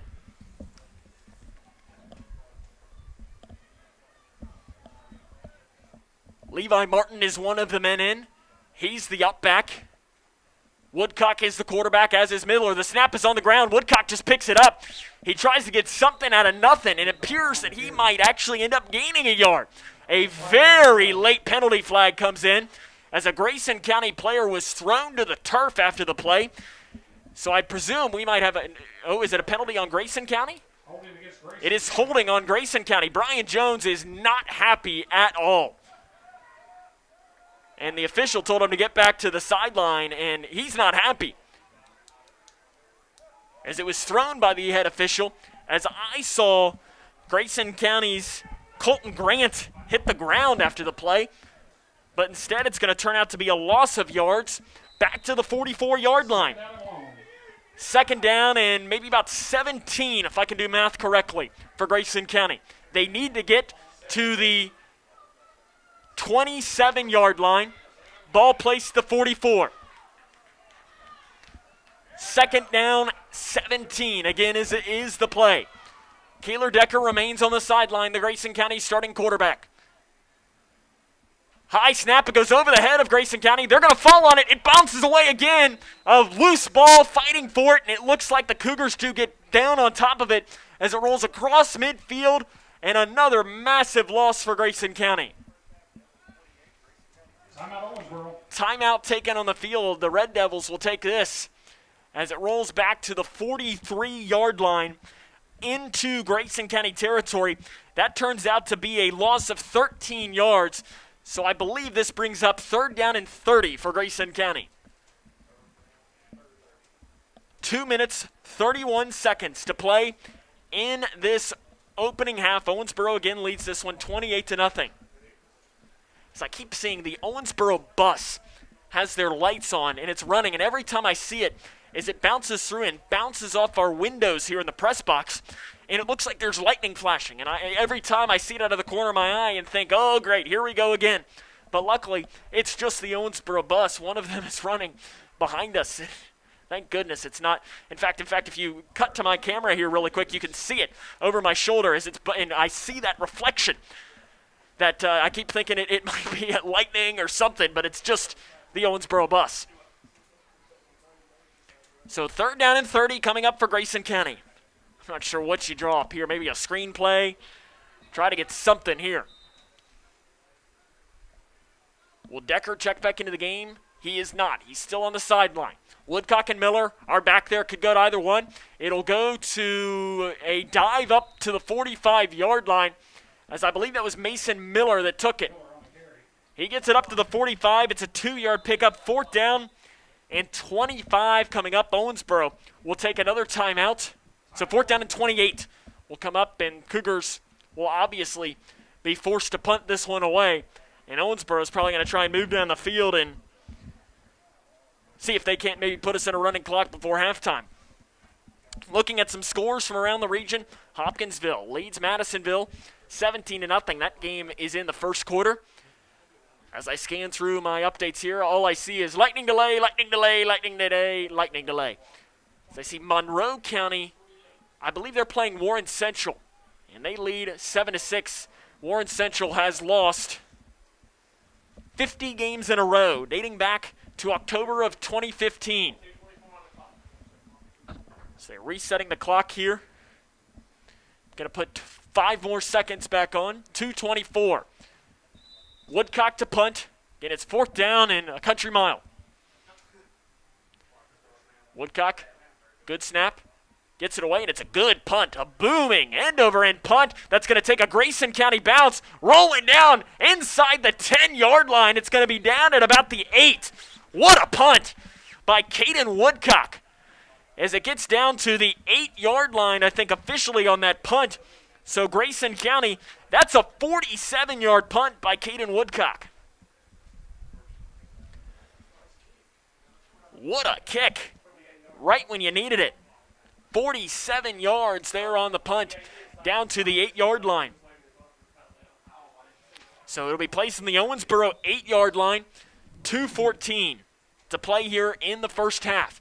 Wimsett is in the shotgun formation. He spreads it out. He's going to run it on the quarterback draw, and he's dropped right at the line of scrimmage, maybe a gain of 1. Hunter Harper was one of the first men in there on the tackle, as was Zach Bratcher. They're going to give him 1 yard on the play. Under 2 minutes and counting to play here in the first half. It's Owensboro 28, Grayson County nothing. Wimsett in the shotgun. 2 wide receivers to the left, 2 down here to the near side. He scans the field. He's going to let one fly over the middle, and it is complete at the 40-yard line, and Grayson County lays a big hit. Cooper Goff was in there, but it is complete. A big pass completion for Owensboro. As at first I thought he had almost dropped it, but it looks like it is complete to, I think it was Stevenson. As they're going to get it up to the 40-yard line, 31 yards on the pass completion from Gavin Wimsett. 1 wide receiver down here to the near side. 1.5 minutes and counting to play. Wimsett lets one fly down the field. Khalil Rogers runs down underneath of it, slips and falls, and it bounces off of his hands and incomplete. 1:29 is on the clock. It'll be Owensboro with the ball. 2nd down and 10 placed at their own 40-yard line. The Red Devils have 1 timeout remaining.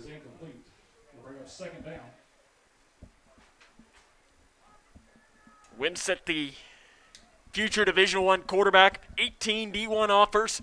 Kentucky is one of them, as is Louisville. Western is in there as well. Michigan State, Michigan.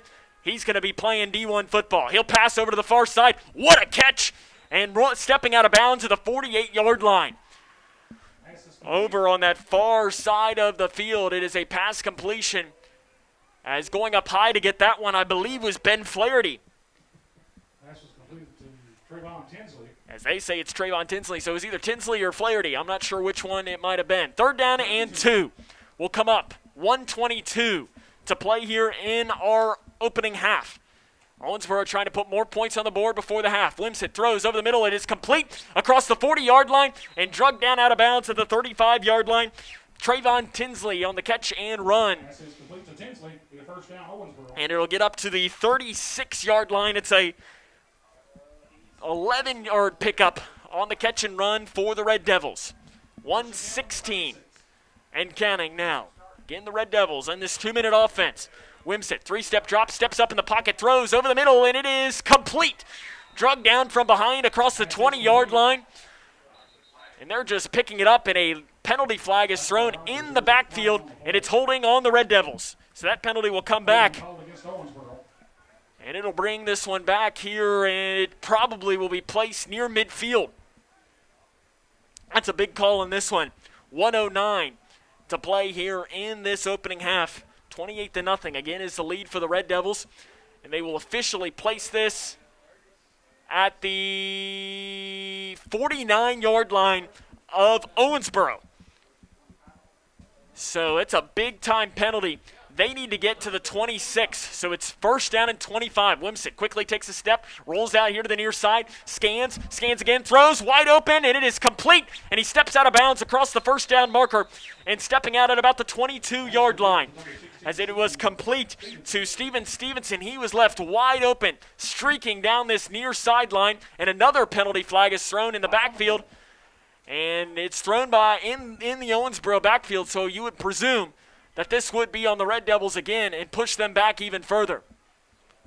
Still waiting for the official call from the white hat.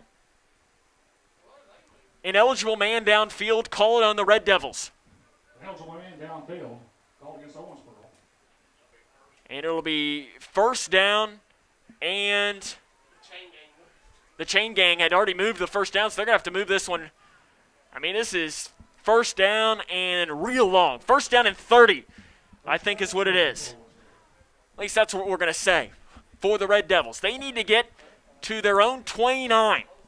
They have the ball. No, they need to get to Grayson County 29. They have the ball on their own 44. Wimsick gets away from one man, out to the far side, wrapping him up, and brought down for really no gain. Maybe a gain of 1 on that far side of the field. Nice play by the Cougar defense. 45 seconds and counting here in this first half. Grayson County trying to have a nice defensive stand. Ben Rogers was the man in there for the tackle. And it's second down and 29. It's fourth down and 29. As I guess there was a loss of downs or something on that last play. I'm not even sure what's happening. With the play going back as far as it is, and Owensboro's just going to punt this one away and really give Grayson County no time on the clock. Low snap.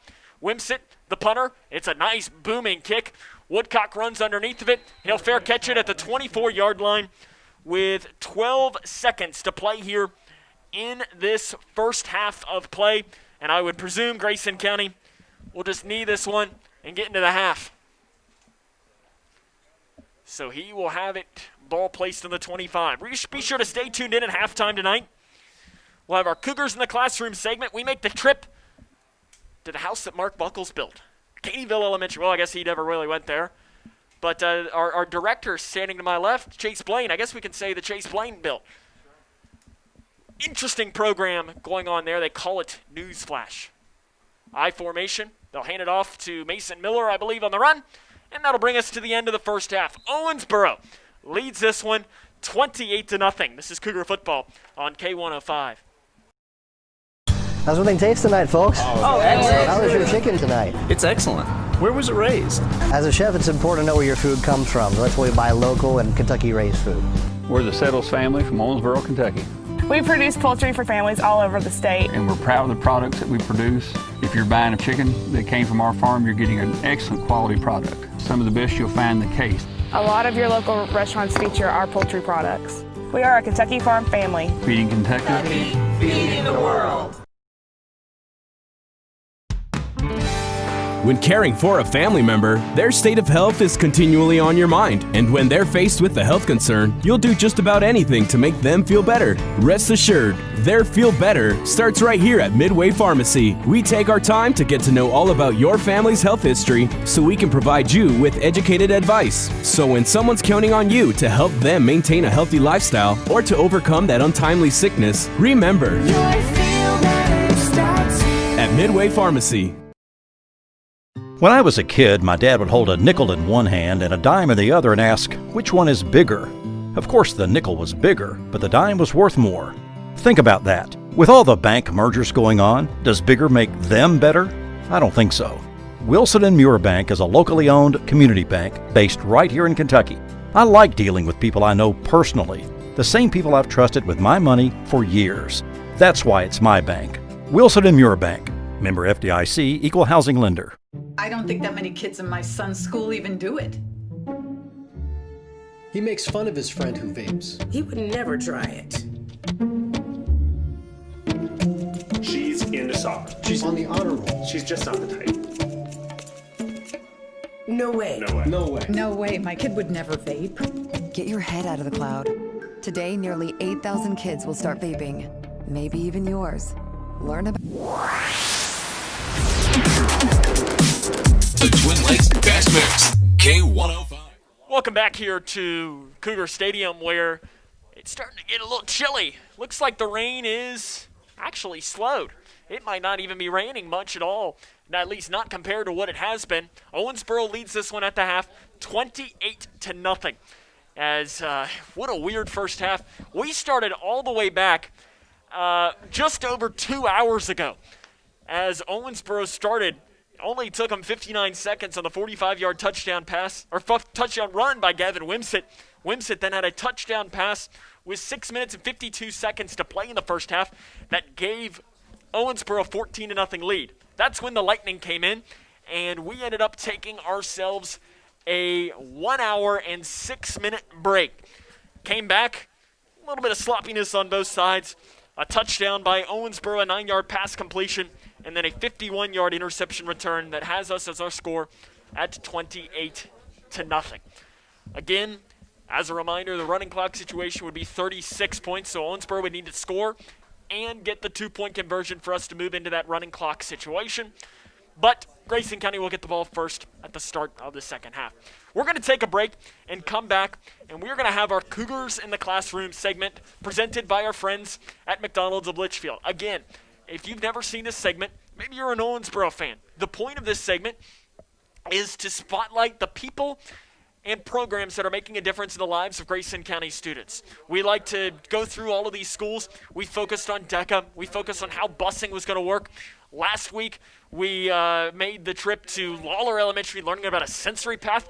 This week, we go to Caneyville Elementary, the Purple Flashes. They have their creative new program called News Flash. In fact, we even talk to one of the reporters, so we won't waste any time. We'd rather let her talk and tell the story of how Caneyville Purple Flash's News Flash came true. We'll take a break. Cougars in the Classroom is next. This is Cougar Football on K105. How's everything taste tonight, folks? Excellent. How was your chicken tonight? It's excellent. Where was it raised? As a chef, it's important to know where your food comes from. That's why we buy local and Kentucky-raised food. We're the Settles family from Owensboro, Kentucky. We produce poultry for families all over the state. And we're proud of the products that we produce. If you're buying a chicken that came from our farm, you're getting an excellent quality product. Some of the best you'll find in the case. A lot of your local restaurants feature our poultry products. We are a Kentucky farm family. Feeding Kentucky. Feeding the world. Oh, that's a bad call. That was a great call. That's the worst call I've ever seen. Great call. Horrible. It's a horrible call. Sports fans don't often see things the same way. Terrible call. That was a good call. Terrible call. But there's one call everyone can agree on. Call 811 before you dig, the free service that helps you avoid utility lines while you're digging. Know what's below. Call 811 before you dig. Safety! When caring for a family member, their state of health is continually on your mind. And when they're faced with a health concern, you'll do just about anything to make them feel better. Rest assured, their feel better starts right here at Midway Pharmacy. We take our time to get to know all about your family's health history so we can provide you with educated advice. So when someone's counting on you to help them maintain a healthy lifestyle or to overcome that untimely sickness, remember, your feel better starts here at Midway Pharmacy. Living in your ideal home, or is it still a dream? Future Designs Building Materials can help you turn your dreams into reality with atrium windows that will make the sun look brighter, roofing material that will keep your home protected year-round, and decking material for that perfect barbecue setting. Now is the perfect time to get your home improvement project off the ground. Got questions? Future Designs Building Materials can help with all your lumber and home improvement questions. Visit Future Designs Building Materials on Quarry Road in Litchfield or fdbm.net. While the Cougar athletic teams get most of the spotlight from the community, it is in the classroom where they first learn to succeed. This season, we'll be featuring some of the people and programs that are making a difference in the lives of Grayson County students. Tonight's Cougars in the Classroom, presented by McDonald's of Litchfield, takes us to Caneyville Elementary, where students are learning career-based skills. It's our daily kind of morning announcements. Before COVID, we would gather in the gym in the mornings and the principal would do the pledge, the lunch menu, the birthdays, and those kind of things. So when the kids were at home, I still wanted them to be a part of the school, so I decided to make the news flash videos and send those out so they could do the pledge while they were at home, see whose birthday it was, see what was going to be served on Meals on the Bus. We ended with a joke of the day to try to make them have some laughter. Rhonda Collard is a 5th grade teacher at Caneyville Elementary School. She has put together News Flash, a morning announcement show that gets students involved. I think that they feel at home, that they're still, with the school. And I know if I was a kid, I would want somebody to know it was my birthday. So seeing, having your name called, even though you're not in the school setting, would be beneficial. Bella Hellinger is a reporter for Newsflash. She explains that students become jacks of all trades. I do different parts really. One week I did birthdays, one week I did the pledge, and then this week I'm doing the menu. It is no secret that public speaking can be terrifying. These students are learning to overcome this fear at a very young age. It's a great way to participate in their school and help build, speak out, maybe get over a shyness that they might have speaking in front of someone face to face versus they're getting filmed, and that might overcome a challenge that they might have. COVID-19 has created many obstacles that require new ideas. Newsflash offers a way for students to know what's going on in the school without gathering for announcements. I play it every morning on about 7:45 after Mr. Basham comes on and tells them good morning. We hit play, we stand up for the pledge, they find out what's for lunch and make their choice if they want the hot or cold lunch. They hear the birthdays, the reminders about staying 6 feet apart and those kind of things. So it's daily for me. Hellinger tells us why Newsflash is important. It helps the students know what's going on through the day and what's going to happen through the week. The future will bring more opportunities for students to learn about news production. Eventually, when I get to work with the Beta Club kids, it would be production and what good news reporters, how they sit, how they look at the camera, eye contact, posture, those kind of things. Collard explains how Newsflash has already impacted her student. I'm starting with the 5th graders and just giving them the option. They're kind of nervous right now, but those that have been filmed since September, I started using the teachers' kids that came into the building for work whenever the kids were working at home, and just filmed with those. And I can already tell how much some of them have grown and are not shy in front of the camera. I'm Emma Finch reporting for Cougars in the Classroom, brought to you by McDonald's of Litchfield. The halftime show will continue in just a moment.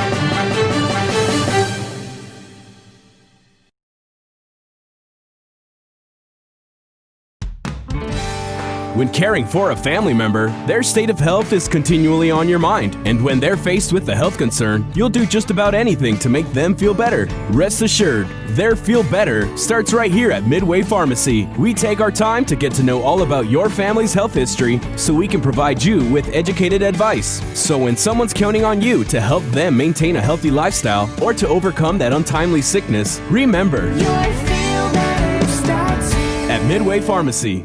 When I was a kid, my dad would hold a nickel in one hand and a dime in the other and ask, which one is bigger? Of course, the nickel was bigger, but the dime was worth more. Think about that. With all the bank mergers going on, does bigger make them better? I don't think so. Wilson & Muir Bank is a locally owned community bank based right here in Kentucky. I like dealing with people I know personally, the same people I've trusted with my money for years. That's why it's my bank. Wilson & Muir Bank. Member FDIC, Equal Housing Lender. That's a bad call. That was a great call. That's the worst call I've ever seen. Great call. Horrible. It's a horrible call. Sports fans don't often see things the same way. Terrible call. That was a good call. Terrible call. But there's one call everyone can agree on. Call 811 before you dig, the free service that helps you avoid utility lines while you're digging. Know what's below. Call 811 before you dig. Safety! How prepared is your family if disaster shows up at your doorstep? You can't just turn away a natural disaster. That's why it's important to go to ready.gov/plan before they show up. It has the tools and tips you need to make an emergency plan with your family.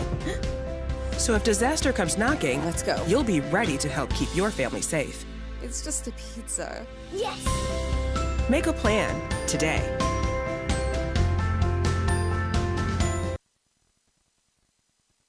Welcome back here to Grayson County High School, where the Red Devils of Owensboro lead the Cougars here 28-0 at half. And if you're just tuning in and wondering, halftime? did the game start at 6 o'clock? You would be correct. We were under a weather delay, and we ended up stopping at about 6:15. Didn't get back started till about 7:20. So we had just over an hour of a weather delay. In fact, since this is year 3 for me, as far as football, this is only the second weather delay that I have had. So we'd have to go back to, as what I say is, as Coach Smart, if you're watching, I apologize again for bringing this up because you don't like to say it was the best game because Grayson County lost. The game 2 years ago against Allen County Scottsville, which Allen County hit a game-winning field goal as time expired to win 38-35, was maybe the best game I've seen for high school football in the years that I've watched it. It was just a fantastic football game. Second would be that Graves County game later on that year. Another just fantastic football game. This one, maybe not quite as great on the list. Owensboro leads this one 28-0. It's one of these games, though, it's sloppy, and it's not necessarily sloppy because the teams are being sloppy. It's sloppy because of the weather conditions. The rain looks like it is stopped. As I'm looking right now, I was on the sideline. There is a puddle that we can kind of see whether it's raining or not. And for maybe only the second time since about 5:30 this afternoon, it's actually stopped raining right now. As in fact, right as the game started is when the rain began to fall here from Grayson County High School. As we had some cameras that went flying during that portion, but we got it ready. And we're getting ready to roll here in the second half of action. Grayson County trails 28-0. They'll start the half with the ball. And the second half is next. This is Cougar football on K105. Jordan knows he shouldn't eat this entire bowl of nachos, but tonight he's earned that right because a few hours ago in the middle of happy hour, he recognized a sign. Not from the gods or a bolt of lightning, but from a double heart, a kissy face, and a fourth ha in ha ha ha. That's when Jordan knew he was buzzed. So when it was time to go, he got a ride home instead of driving. Be a legend like Jordan. Recognize your buzzed warning signs and get a ride home. Buzz driving is drunk driving. When I was a kid, my dad would hold a nickel in one hand and a dime in the other and ask, which one is bigger? Of course, the nickel was bigger, but the dime was worth more. Think about that. With all the bank mergers going on, does bigger make them better? I don't think so. Wilson & Muir Bank is a locally owned community bank based right here in Kentucky. I like dealing with people I know personally, the same people I've trusted with my money for years. That's why it's my bank. Wilson & Muir Bank. Member FDIC, Equal Housing Lender. Oh, that's a bad call. That was a great call. That's the worst call I've ever seen. Great call. Horrible. That's a horrible call. Sports fans don't often see things the same way. Terrible call. That was a good call. Terrible call. But there's one call everyone can agree on. Call 811 before you dig, the free service that helps you avoid utility lines while you're digging. Know what's below. Call 811 before you dig. Safety!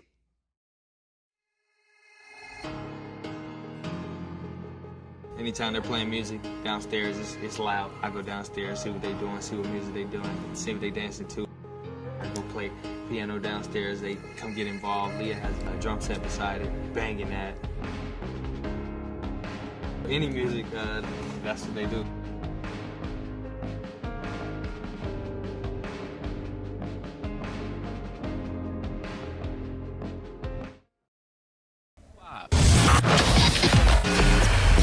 The Twin Lakes Best Mix, K105. Welcome back here to Grayson County High School, where the Cougars trail this one 28-0 here at the half. As we appreciate you tuning in here tonight on K105 Digital Productions. As the temperature has dropped, it says 61 degrees, but the wind has started to blow here tonight as well. Cougars again trail this one 28-0 here at the half against the Red Devils of Owensboro. As a reminder, you can watch tonight's game on K105 Digital Productions. So we've got our stream on the K105 YouTube page. We got the stream running on Twitter. We got the stream running on both the K105 Facebook and also Litchfield's Country Station 1039 The Moose. As always, if you're watching with us on the K105 Facebook, leave us a comment where you're watching from, who you're cheering for, if you got a specific player out there. As we know, as we love seeing, I know our good friend Roger Lush was tuned in here a little bit earlier. He sent us a tweet during our break. He said he was ready no matter what. He was waiting there sitting watching on his iPad, just waiting until the game got back, as it's always nice seeing where people are watching from. I know we got a large portion of Owensboro fans tuned in tonight. We welcome you in. We broadcast all Grayson County football games and most of the Lady Cougar and Cougar basketball games, and some of the other sports sprinkled in there as well. We did half a dozen soccer games. We did some volleyball games. So we like to try and bring you as much action as we can, as right now the officials are meeting at midfield. As I'm not sure what they might be talking about, as looks like Owensboro's head coach is in this conversation. Brian Jones is not, though. So I would imagine that this is nothing more than, hey, how you doing kind of thing. I can't imagine that there'd be any conversation more specific, and nor can I imagine what, there's no rain happening right now.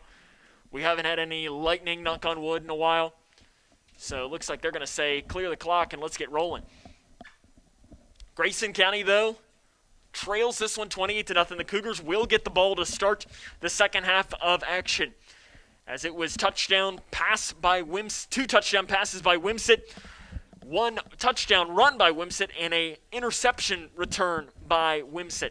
The Cougars done not a bad job getting a guy who's going to be playing Division I football one day and shutting him down for the most part. But still, you're seeing why he's such a good player. He's great at extending plays, fitting it into tight windows.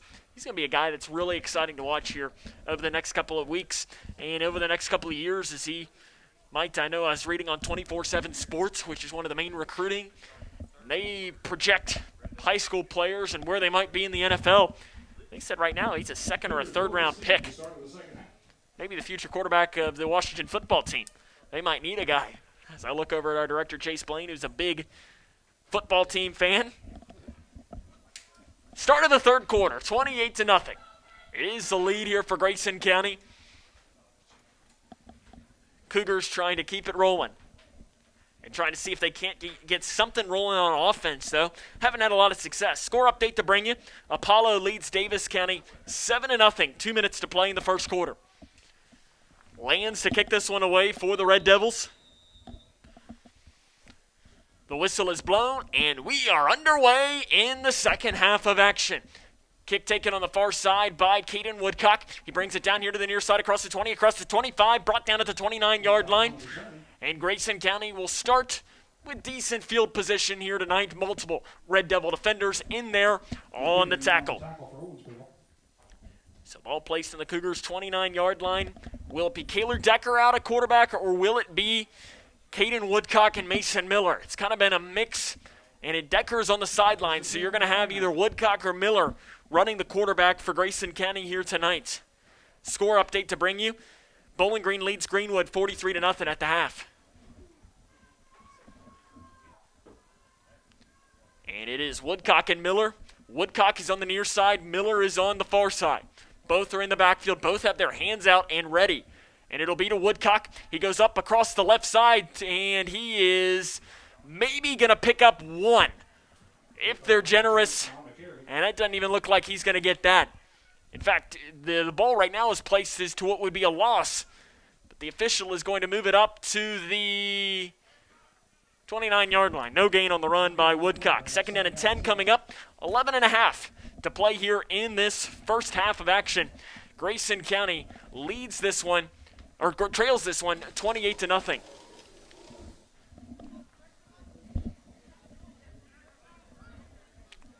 As it'll be the shotgun formation, Miller and Woodcock in the backfield.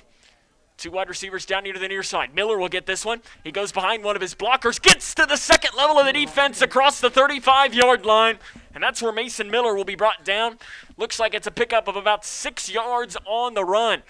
As that second level, as he just got through that defensive line. And it is going to be a 6-yard pickup. So third down and 4 coming up for the Cougars. And I think you're obviously in 4-down territory here when you're down 4 scores. With 10.5 to play in the third quarter and ball nearing midfield. Again, 2 backs in the backfield. Man in motion. Goes back and forth. And it'll be Miller that'll keep this. He goes up across the 35 and gets down to about the line of scrimmage to the 36. Maybe a pickup of 1 on the play. And it'll be 4th down and about 3 coming up for Grayson County. And looks like they're going to punt this one away. I don't know. Maybe you might be seeing a fake punt or something here. You only need to get to the 39. Ball placed in the 36, so you're only 3 yards short. In fact, Woodcock scoots up a little bit. He's standing only at the 25. Good snap. He is going to punt it away, and it's a screamer on the ground, picked up by Grayson County. Did it hit off of an Owensboro player or not? No, they're going to say it's Owensboro ball. At first, I thought it hit off of an Owensboro player, but there to down it for the Cougars was number 75, Lane Pullman. As Woodcock hit that one on the ground, and it spun around like a top on the turf, and at first I thought it hit off maybe of an Owensboro player. So Owensboro will get the football. Ball placed here with 9:46. Owensboro's got it. Wimsett looks to run. He tries to get around the right side. He gets a hole across the 30, across the 25, where he'll be brought down near the 20-yard line. Looks like they missed a holding penalty off the right side. No whistle, and it'll turn out to be a big gain for the Red Devils.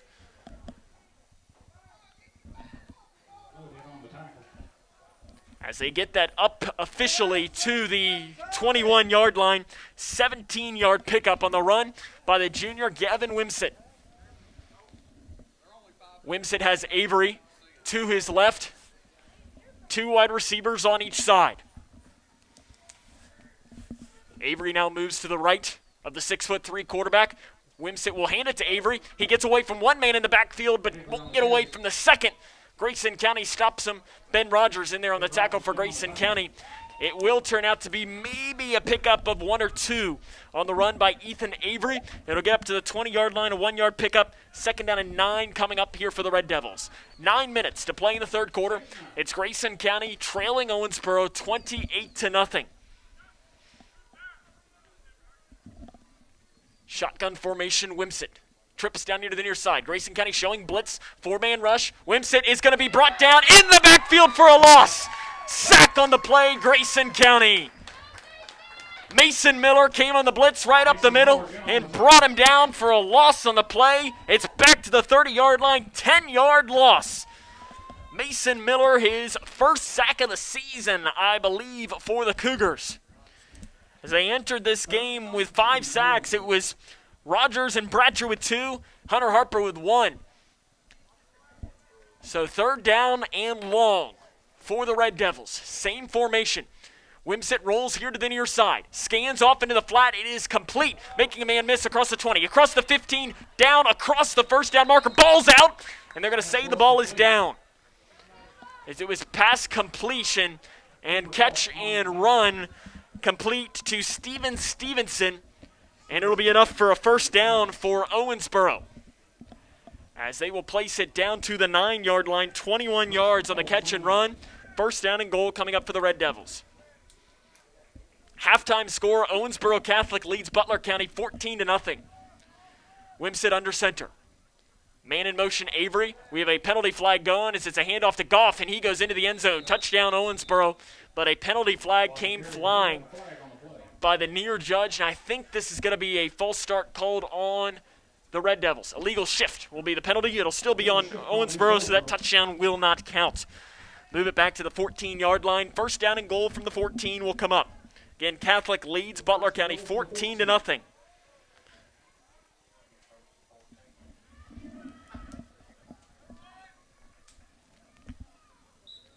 Two wide receivers to the right side, 1 here to the near side. Actually, it'll be 2 as Steven Stevenson kind of breaks off of the line there a little bit. So you've got Stevenson and Tinsley down here to the near side.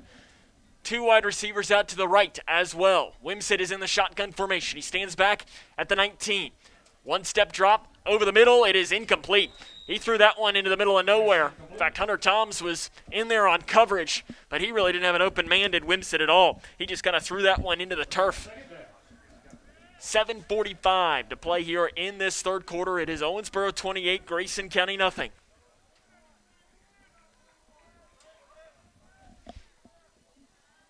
trips to the right side. One wide receiver to the near side.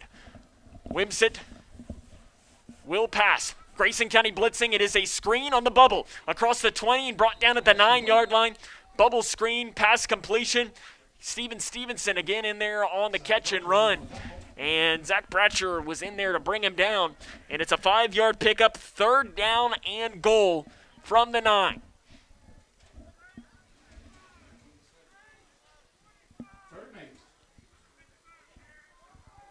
Wimsett this time will go under center. 2 wide receivers to the right side. No one down here to the near side. It'll be a handoff to Goff up the right side, carrying tacklers with him inside the 5-yard line. And it'll be down to the 3. 6-yard pickup by Austin Goff on the run. Under 7 minutes to play. Here in the 3rd quarter, Owensboro trying to put us what could potentially turn into a running clock situation. Substitutions coming in for the Cougars. Quick sub, Will Scott. Owensboro probably going to run this one right up the middle. It'll be again to Goff. Up the right side. The pile is pushing. Waiting for a signal. Touchdown Owensboro.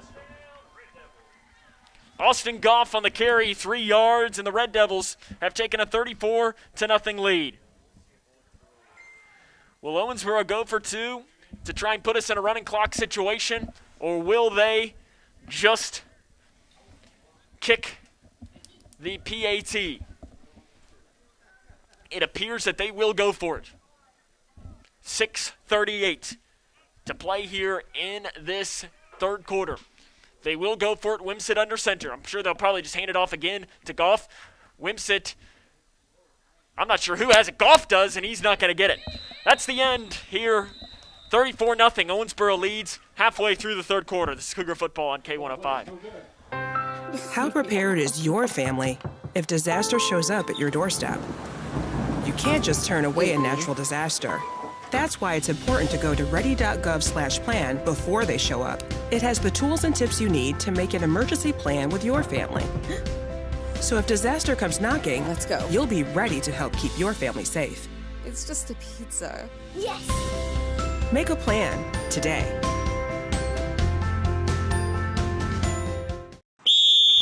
Oh, that's a bad call. That was a great call. That's the worst call I've ever seen. Great call. Horrible. That's a horrible call. Sports fans don't often see things the same way. Terrible call. That was a good call. Terrible call. But there's one call everyone can agree on. Call 811 before you dig, the free service that helps you avoid utility lines while you're digging. Know what's below. Call 811 before you dig. Safety! It'll be Owensboro to kick this one away. They lead 34-0 after trying to go for 2 and what seemed like a busted play. So they will kick this away, 6:38 to play in the 3rd quarter. And it's a nice kick. Woodcock gets it, catches it over his back shoulder, and has it back at the 10. Across the 15, across the 20, dives forward at about the 25-yard line is where the senior return man will take this. And Grayson County will have the ball here, 6 minutes, 31 seconds to play in this 3rd quarter. They trailed 34-0 against the Red Devils of Owensboro. This is just one of these things where you just want to try and get a good drive moving, see what you can do, build some confidence before you have 2 games coming up against winnable teams. As you've got Hart County at home next week, and then Nelson County in 2 weeks before going to the playoffs against Graves County. Not official, but it's official. So Grayson County will have the ball here on their own 26-yard line. I formation. Decker is back in the game at quarterback. And he will hand it off to Woodcock, who goes up the left side, no gain, and a very late penalty flag is thrown by the official. And if it's thrown by the back judge, it's never a good sign if you're on offense. Probably a hold is what we're looking at, and that appears what the Cougar offense is doing as they're moving backwards. It is holding on the Cougars, and that'll move it back. 6 minutes, 25 seconds to play here in this opening, or this 3rd quarter. So they'll move it back now to the 14 of Grayson County. So it'll be 1st down and 22, I believe, if my math is correct. 6:15 will come up. Grayson County again has clinched a playoff spot. They, barring a miraculous comeback, will be traveling to Graves County in the first round of the playoffs. Handoff to Woodcock, biggest hole of the game. He wasn't able to get to it in time, though.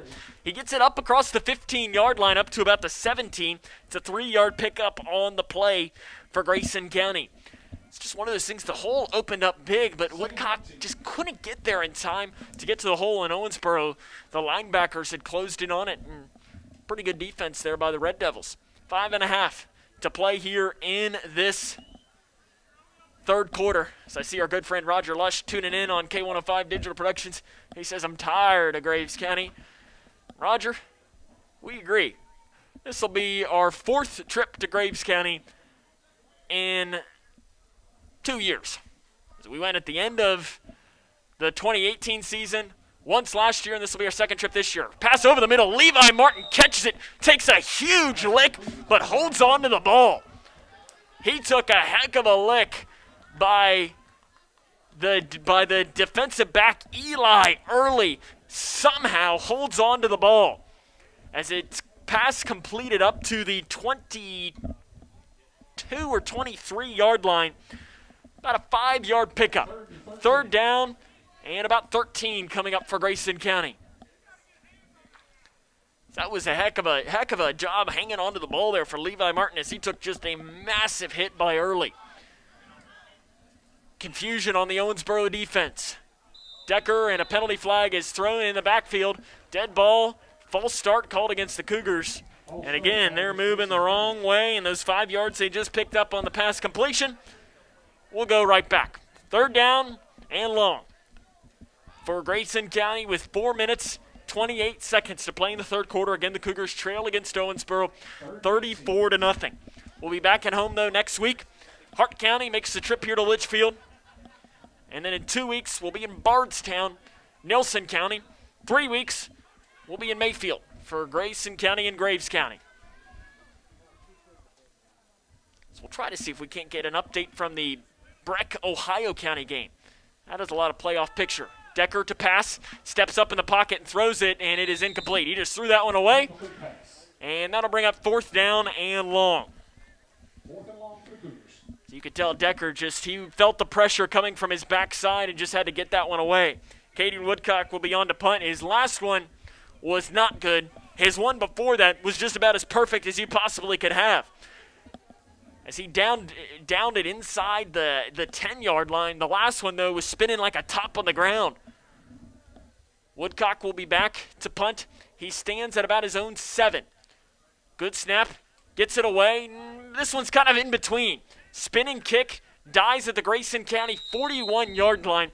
So that's where Owensboro will get the ball with 3 minutes and 54 seconds to play in this third quarter. Grayson County again trails 34-0. Will Owensboro go to a backup quarterback here, or will they leave Wimsett in? It is Gavin Wimsett remaining in the game. 1 wide receiver down here to the near side, 2 out to the right. Wimsett in the shotgun, fakes the handoff. He will pass. He is going to be chased by 3 Grayson County players. Fires a pass over to the far side, and it is complete, I believe, on the far side, and a late penalty flag thrown by the near judge. I'm not sure what he threw that penalty for. It looked like it was thrown from the sideline for Grayson County. So it might be on Owensboro, and that appears what it'll be. It is a penalty called on Owensboro, so that'll move him back. I believe that was an ineligible man downfield. Second one that they have had called tonight on that. That'll move the Red Devils back to the 46-yard line.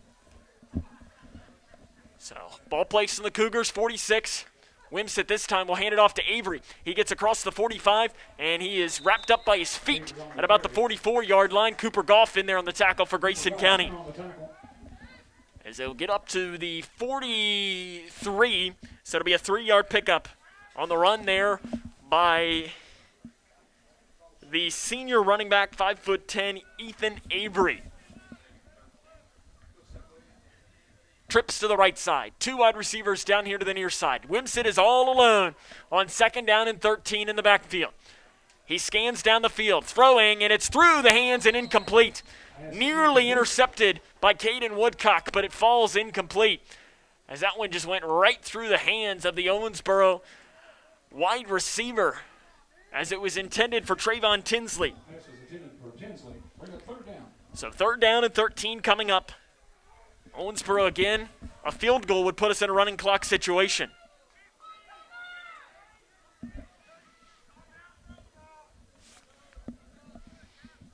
Shotgun formation. 1 wide receiver to the near side, 2 out to the right. Wimsett will pass, scans. Now he's going to dump it off to the running back down the near side. Across the 40-yard line, across the 38, where he's slammed out of bounds. Nice tackle by Cooper Goff, bringing down Avery on the catch and run. And they'll give it up to the 38-yard line, 5-yard pickup, 4th down and 8 for Owensboro. I think you punt this one away if you're the Red Devils. Appears that they will go for it, though. 4th down and 7. 4th down and 7. Trips to the right. 1 wide receiver to the near side. Shotgun formation for Wimsett. The running back, Avery, is to his right. Good snap. Wimsett will roll out to that far side. Scans down the field. He has a man wide open, and it is incomplete, as he underthrew him just a little bit. And the wide receiver had to turn around and try to make a diving catch out of bounds, thrown on his back shoulder. And it is incomplete. So the Cougars force turnover on downs with 2:16 to play here in this 3rd quarter. Cougars get the football back. From the 37. So it's placed at about the 37.5-yard line. Grayson County just really has not had any luck moving the ball against Owensboro tonight. Mason Miller's been the only guy who's really had much running ability at all in this one. It'll be Decker under center in the I formation. He's been in and out of tonight's game. And he fakes the handoff to the up back and instead hands it off to Woodcock, who spun down after a pickup of 1 yard. In there on the tackle for Owensboro was number 54, Toby Perez. Perez in on the tackle. And it's up to the 38-yard line. So again, 1 yard, 2nd down and 9 will come up for Grayson County. Decker gets the play call from head coach Brian Jones, 1:50 and counting to play in this 3rd quarter. Again, it's Owensboro 34, Grayson County nothing. 2 wide receivers to the left side. And did we not have a false start or something? I think Grayson County thought the play was dead. But instead, I don't really know what happened there. I think Grayson County thought the play was dead. And because of that, the offensive line just let Owensboro run right over Kaylor Decker in the backfield. Weird play. So Decker will end up losing a yard. Back to the 37. Weird play there. So it'll be 3rd down and 10. 1 minute and counting to play here in the 3rd quarter. Owen Bradshaw and Michael Wood go out wide to the left.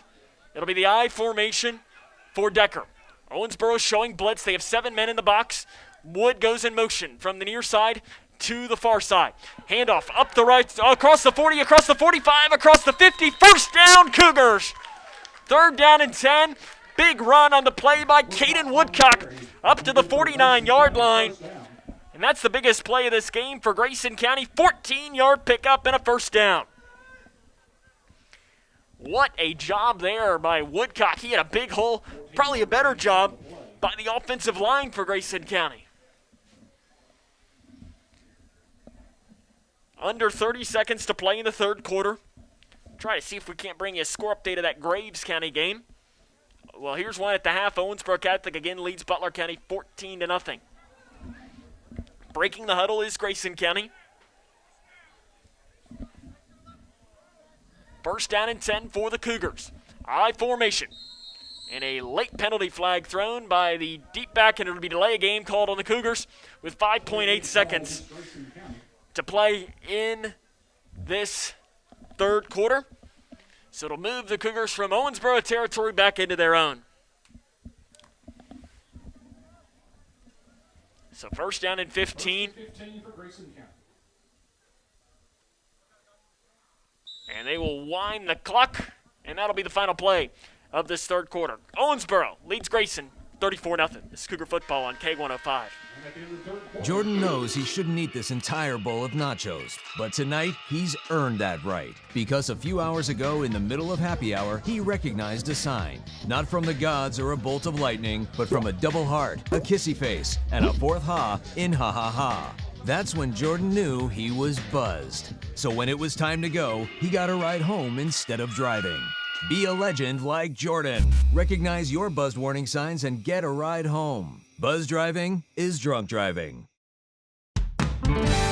When caring for a family member, their state of health is continually on your mind. And when they're faced with a health concern, you'll do just about anything to make them feel better. Rest assured, their feel better starts right here at Midway Pharmacy. We take our time to get to know all about your family's health history so we can provide you with educated advice. So when someone's counting on you to help them maintain a healthy lifestyle or to overcome that untimely sickness, remember, your feel better starts here at Midway Pharmacy. Welcome back here to Grayson County High School, where it is Owensboro 34, Grayson County nothing. As the rain has finally stopped here, and it's a little chilly, but pretty comfortable. Out of the timeout here, it'll be first down and 15 for the Cougars. Ball to their own 45-yard line. It's a handoff to Woodcock, and he'll have no gain on the play. He tried to get it up across that left side. Levi Martin was his lead blocker. Couldn't really make it, and they might end up giving him 1 yard up to the 47. Owensboro leads this one 34-0 though. 11 minutes, 45 seconds to play in this game here tonight. Grayson County will fall to 4-2 on the season, 5-2 on the season. Owensboro will improve to 7-0.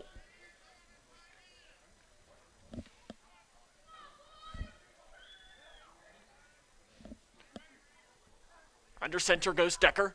One wide receiver on each side. Offset I formation. Handoff to Woodcock. He gets it, tried to get away from one man. He had one man to beat, but nice closing speed on that play by Jeremiah Goodwin for Owensboro. And it'll turn out to what might have been a pickup of about 5 or 6 yards. Turns out to maybe a gain of only 1. End of the third quarter, Graves County leads Muhlenberg County 21-6. That game is a lot closer than I would have thought. I believe that game is being played in Mayfield. We'll see our friends down there here in a couple of weeks again. And have a delicious dinner after the game as well. Shotgun formation for Decker on third down and long. 10.5 to play in the game and counting. Decker will pass, throws to Hunter Toms at the first down marker. It's complete, and that'll be a first down Cougars. What a play by Hunter Toms. He knew exactly where he needed to get to and catches it on the curl route. And they haven't officially named it first down, but it's got to be. Official looks it down. And they still haven't officially called it a first down. Still haven't. And I guess it's fourth down in inches. Fourth down in inches for Grayson County. And I love it. Grayson County going to go for it. 13-yard pickup there on the pass completion. You got the Maryland Eye here for Grayson County. Decker. And we're going to have a timeout on the field taken by Grayson County. We'll take it with them. This is Cougar football on K105. Living in your ideal home, or is it still a dream? Future Designs Building Materials can help you turn your dreams into reality with atrium windows that will make the sun look brighter, roofing material that will keep your home protected year-round, and decking material for that perfect barbecue setting. Now is the perfect time to get your home improvement project off the ground. Got questions? Future Designs Building Materials can help with all your lumber and home improvement questions. Visit Future Designs Building Materials on Quarry Road in Litchfield or fdbm.net. When caring for a family member, their state of health is continually on your mind. And when they're faced with a health concern, you'll do just about anything to make them feel better. Rest assured, their feel better starts right here at Midway Pharmacy. We take our time to get to know all about your family's health history so we can provide you with educated advice. So when someone's counting on you to help them maintain a healthy lifestyle or to overcome that untimely sickness, remember. Out of the timeout, Maryland Eye. Handoff Levi Martin. First down, Cougars. The Maryland Eye in Miller gets it up to the 35-yard line. It's a 4-yard pickup, and that first down, Grayson County. Under 10 minutes to play here in this game. It's still Owensboro 34, Grayson County nothing. Cougars trying to get a good, this would be a great way to end this game. If you can get a nice drive against a good team, try and get some points here and not get shut out. Handoff. Woodcock slips one tackle. He's across the 30, across the 20, inside the 15-yard line. That should be enough for 1,000 yards on the season as well for Caden Woodcock, if my math is correct. But there is a penalty flag on the play. I spoke too soon. Holding called against the Cougars. Holding called against Grayson County. The Cougar faithful hates the call. There aren't many left here tonight as the weather scared many of them off. But this will turn into first down and a real long way as it's placed back at the 48-yard line. So it'll be first down and 23. 9 minutes, 30 seconds to play in tonight's game. What was a massive run by Woodcock is stopped just there. See if they can't get another one. One wide receiver all alone up at the top of the screen. Hand off to Woodcock. He's wrapped up as he crosses the line of scrimmage. No gain on the run by the senior running back, Woodcock. In there on the tackle was Tremel Barksdale. Barksdale on the tackle for Owensboro. In fact, they will give Woodcock 1 yard on the pick up. 9 minutes to play in tonight's game. Score update to bring you at the end of the third quarter. Henderson County leads McCracken County 21-14. As it was supposed to be that the Red Devils were going to be playing Henderson County next week. Instead, they will host Breck County. That was a late change. Handoff to one of the fullbacks up across the 45-yard line. That will be the run for Grayson County.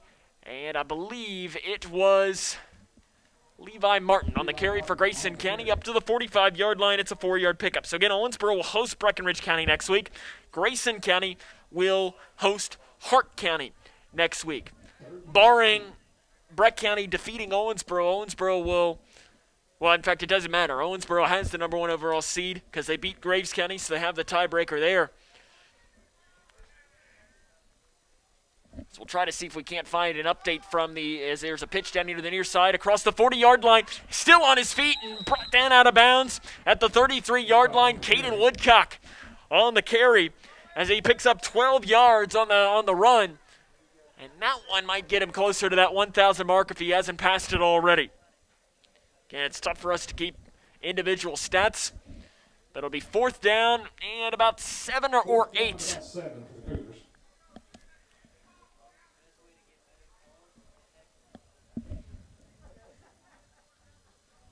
It will be Grayson County going for it. Under 8 minutes to play, and I love it. Why not? You got the ball in the Owensboro 33-yard line. Best drive of the game. Why not try to punch it in? Owensboro loading the box. It'll be a pitch out to Woodcock. He's now going to scan to pass, throws down the field, and there's got to be pass interference on that penalty. They do not call it. It's intercepted by Owensboro up across the far side, across the 30-yard line. And it is intercepted by Owensboro, and it turns out to be a punt. I don't know how that was not pass interference on the player for Owensboro. They intercepted it. He was all over Hunter Toms down that far side. So Owensboro does get the interception. Turns into just being pretty much a punt. They bring it back to the 30-yard line. First and 10 from their own 30. 7:45 to play in tonight's game. Looks like we might have a new quarterback, or is Wimsett still in there? It'll be a handoff to Avery. It does appear Wimsett's still in there. Avery's got a hole up across the 35-yard line. And that's the run there. It is a new quarterback into the game. Casey Boone, I do believe, in for Owensboro. And I agree that you don't want to leave Wimsett out there in a 34-0 game in the fourth quarter of a game that's raining. That's the last thing you need, is to him get a fluke injury or something. As they get that up to the 37-yard line, it's a 7-yard pickup on that run by Avery. Two wide receivers to the left side, one down here to the near side. The quarterback, Boone, is in the shotgun formation. Scans the field, throws over the middle, incomplete. So it was intended right over the middle and into, your spot where your linebackers are. Looks like it was Khalil Rogers that it was intended for. Falling incomplete, though. 3rd down and 3 coming up. Entering tonight's game, Casey Boone, stats-wise, 11 of 16, 140 yards, a touchdown, an interception. Limited action, though. He'll hand it off to Avery. Avery's got the first down and more. Across the 40, across the 45, brought down at midfield. Grayson County got down and brought him down from behind. And Avery is a little slow to get up, and that is the last thing you want to see. Injury timeout on the field here taken. And let's hope that is nothing too serious for the Owensboro running back. As we want to remind you, though, coming up tomorrow will be the 3rd Region Volleyball Tournament Draw. It will be held here at Grayson County High School. If you follow us on the K105 Sports Twitter, we will let you know where Grayson County will play here at the Cougar Den, but we'll let you know who they will play and when they will play. So again, that draw will be tomorrow morning. Follow us on Twitter. We will be sure to let you know officially who the Lady Cougars will play as the Owensboro player, Ethan Avery, walks off the field, appears on his own power. That's a good sign. I never want to see anybody get hurt, especially this late in the game of a 34-0 ball game. 7:29 is left to play here. And it will be Owensboro football. 1st down and 10, ball placed on the 50-yard line. 2 wide receivers to the left side, 1 here down to the near side. Lands, bobbles the snap. Now he'll roll down to the near side, scans. Now he's going to scramble. He's across the 50, hit from behind and smashed as he runs down into the hands of Zach Bratcher on the run. And he'll end up picking up maybe 1 yard on the run there. Nice defenses. They just kind of made a sandwich as a player came from the behind and came from in between, and they just smashed the quarterback, Casey Boone, in between them. 2nd and 9. 6:45 and counting to play. It'll be a handoff to the running back, Robinson. Robinson on the carry. And he'll go up to about the 46-yard line. So it's Taquan Robinson is the running back in, 5'6", 164-pound running back / wide receiver. Cougar player gets off the field just a little bit slow, as it looks like that was Sawyer Drake who went off the field or Ethan Hall was the player who came off the field just a little bit slow for Grayson County. Pitch out to the high side. It is to Robinson. He's across the 45-yard line. Gets away from one man inside the 35 where he's going to be brought down out of bounds. Keeping moving his legs was Robinson. 6 minutes, 14 seconds to play. Again, Owensboro leads this one 34-0. So it was a 18-yard pickup on the run. 1st and 10 from the 31. So 1st down and 10 from the 31 Grayson County yard line. Shotgun formation again for the sophomore, Boone. He'll hand it off again to Robinson. Sidesteps one man outside the 25-yard line where he will be shoved out of bounds by Grayson County. Kevin Embry, the Grayson County defensive coordinator, showed some frustration on that play. He held up both hands kind of asking, what happened there? 2nd down and 3. So get up to the 24-yard line, 7-yard pickup on the run.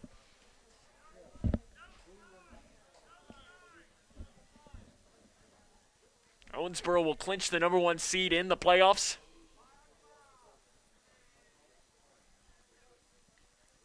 And running it, it's a pitch. Ball's out, and it is Grayson County looking like they have got it. Waiting for the official signal at first. It looks like the Cougars have it. But there's a dog pile at the end. Cougar ball! Grayson County ball. They pick up the bobbled snap, and Grayson County picks it up. And that's big. Stopping it before it gets going. I think Zach Bratcher was the one that picked it up on the inside. 5:33 to play. Grayson County forces the turnover. 1st and 10 from the 24. That's their 8th turnover of the season. 5:33 to play in tonight's game. Again, it's Owensboro 34, Grayson County nothing. Cougars will have the ball on their own 24-yard line. Decker and Woodcock both enter in from the sideline. Checking out will be Ben Rogers. And a penalty flag is going to be flown. Dead ball. I think that's a penalty flag is called there on Grayson County, and I can't remember what that signal is. Not sure if that's too many men on the field, illegal substitution or something. I think I got to go break into my signals here, as I'm a little rusty on them now, as that's one you don't see all of the time. As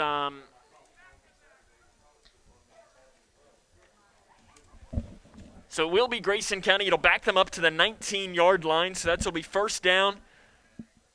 And 15 will come up for the Cougars. Handoff right up the middle across the 25-yard line, or across the 20-yard line, up near the 25-yard line. Decker on the carry. As it was a substitution, a legal substitution was called on the Cougars on that. That's what I thought it was. And Grayson County on that run gets it up to what was the original line of scrimmage. 5 minutes, 10 seconds to play in tonight's game. I think Coach Jones we'll talk to him after the game tonight. Probably have some positives to come away from this one. I formation. Another whistle blown. You get a penalty, everybody gets a penalty, and it's a false start called on Grayson County. False start on Grayson County. Lots of penalty flags in this game. It's been sloppy on both sides. Not just because of the rain, too. Under 5 minutes to play in tonight's game. Again, it's Owensboro 34, Grayson County nothing. Cougars will be back at home next week against Hart County for closing the regular season on the road on November the 6th at Nelson County. Decker has two running backs in the backfield. Be a handoff to Woodcock. He tries to get through the line, but he stopped at the 20-yard line. 1 yard pickup on the run by the senior running back, Woodcock.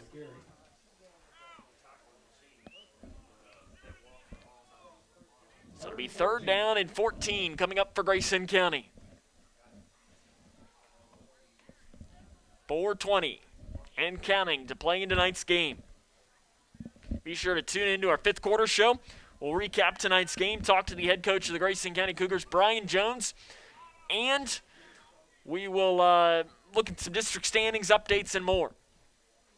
So we'll try to get you a score of that Ohio County Breckenridge County game. There's a lot of playoff going on in that one. I formation. It's a pitch out to Woodcock. He tries to get around that right side, looking to find a hole. He finds it at last. Gets through across the 20-yard line. He's going to be brought down, though, at about the 22. It'll only turn out to be a 2-yard pickup. Woodcock ran about 15 to get 2 on that one. 4th down and 12. So it'll be 4th down and long for Grayson County. Appears that the Cougars will punt this one away.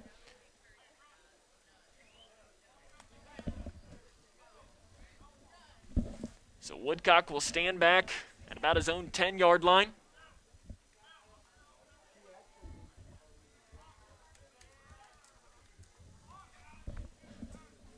Waiting for the snap. It's a good snap. Gets it away, and it's straight up into the air, a spinning punt. And it takes a Owensboro bounce at the Grayson County 40-yard line. And it'll be down at about the 36. So that's where the Red Devils will get the ball back.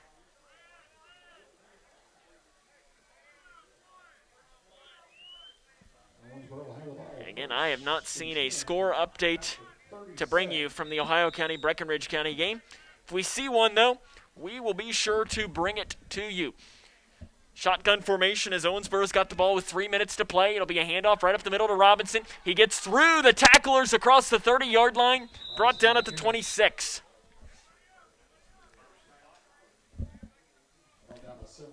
And that'll be a first down for Owensboro.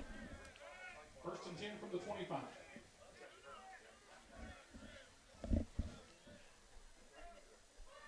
As a mist is starting to throw down. I'm not sure if it's fog or rain or what is coming down now right now.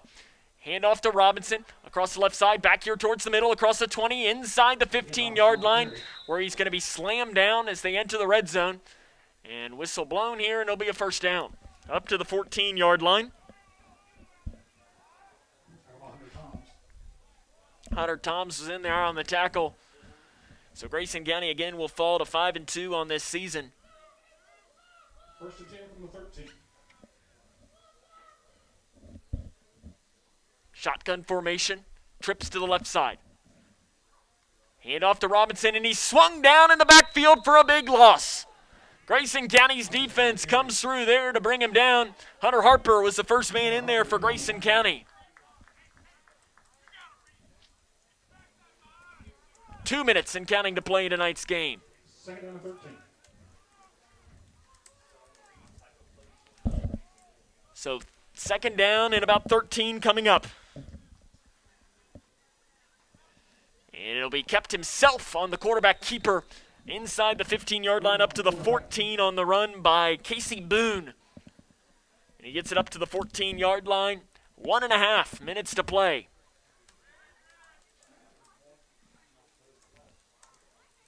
Third down and 11.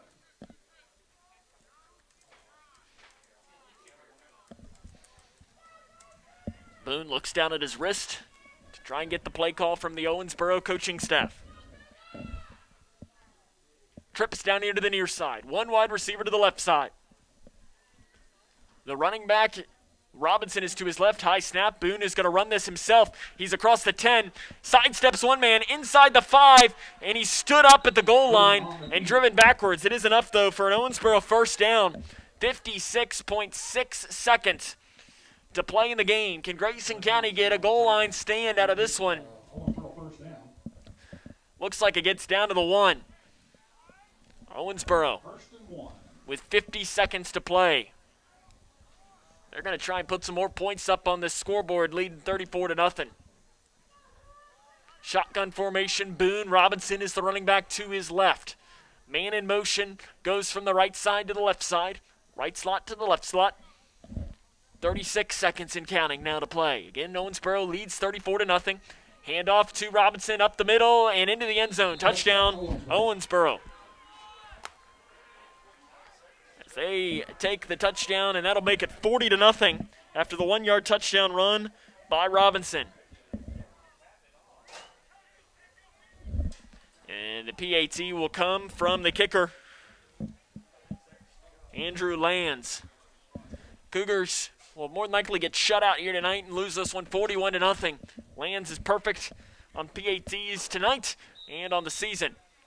They blow the whistle. We are in a running clock situation as well. So I'm not sure as we hit that 36-point mark, and nothing like getting the running clock with 30 seconds left.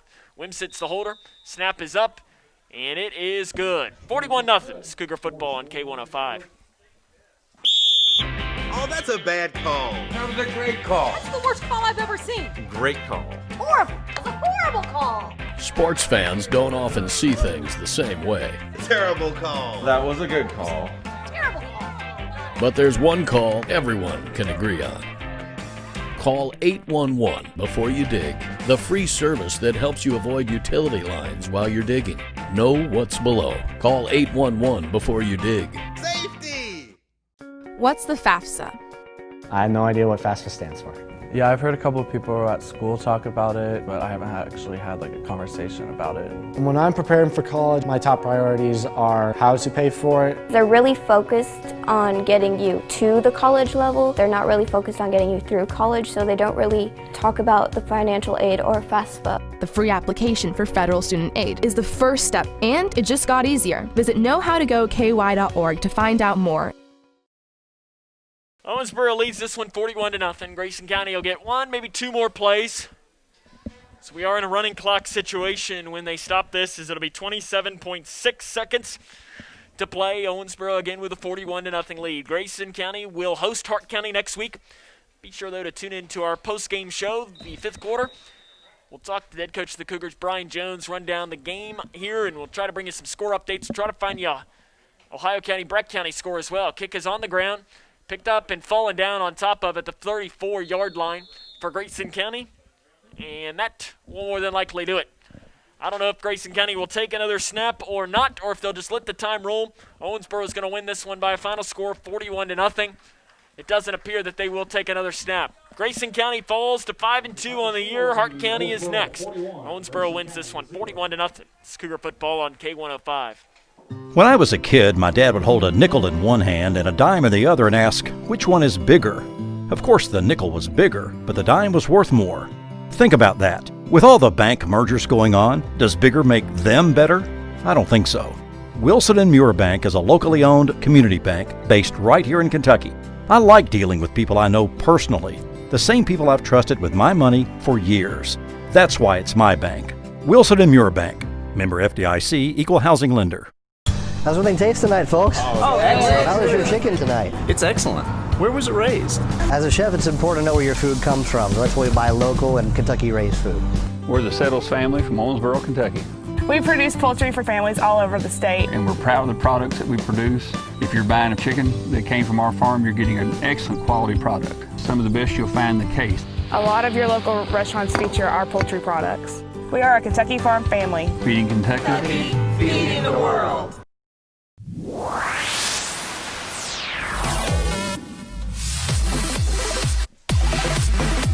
The Twin Lakes Fastmares, K105. Welcome back here to Grayson County, where the Cougars fall tonight by a final score of 41-0. We'll jump into the fifth quarter show after this. This is Cougar football right here on K105. Spending time outdoors has never felt more valuable. Whether it's exploring nature or relaxing in your yard, let's do it responsibly. Before going out, check for closures and fire restrictions. Practice social distancing, even when outside and on the trail. Back at home, if burning yard debris, keep your pile small. And no matter where you are, be sure to properly extinguish any outdoor fire. Drown, stir, drown, feel.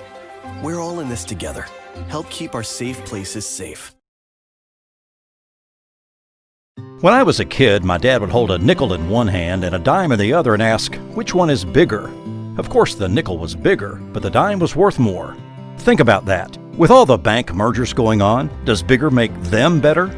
I don't think so. Wilson & Muir Bank is a locally owned community bank based right here in Kentucky. I like dealing with people I know personally, the same people I've trusted with my money for years. That's why it's my bank. Wilson & Muir Bank. Member FDIC, Equal Housing Lender. Living in your ideal home, or is it still a dream? Future Designs Building Materials can help you turn your dreams into reality with atrium windows that will make the sun look brighter, roofing material that will keep your home protected year-round, and decking material for that perfect barbecue setting. Now is the perfect time to get your home improvement project off the ground. Got questions? Future Designs Building Materials can help with all your lumber and home improvement questions. Visit Future Designs Building Materials on Quarry Road in Litchfield or fdbm.net. Spending time outdoors has never felt more valuable. Whether it's exploring nature or relaxing in your yard, let's do it responsibly. Before going out, check for closures and fire restrictions. Practice social distancing, even when outside and on the trail. Back at home, if burning yard debris, keep your pile small. And no matter where you are, be sure to properly extinguish any outdoor fire. Drown, stir, drown, feel. We're all in this together. Help keep our safe places safe.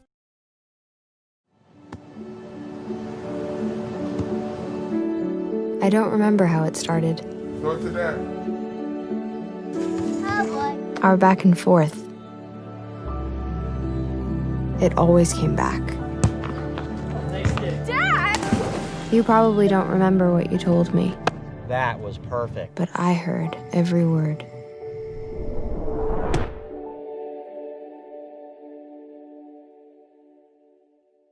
Jordan knows he shouldn't eat this entire bowl of nachos, but tonight he's earned that right because a few hours ago in the middle of happy hour, he recognized a sign. Not from the gods or a bolt of lightning, but from a double heart, a kissy face, and a fourth ha in ha ha ha. That's when Jordan knew he was buzzed. So when it was time to go, he got a ride home instead of driving.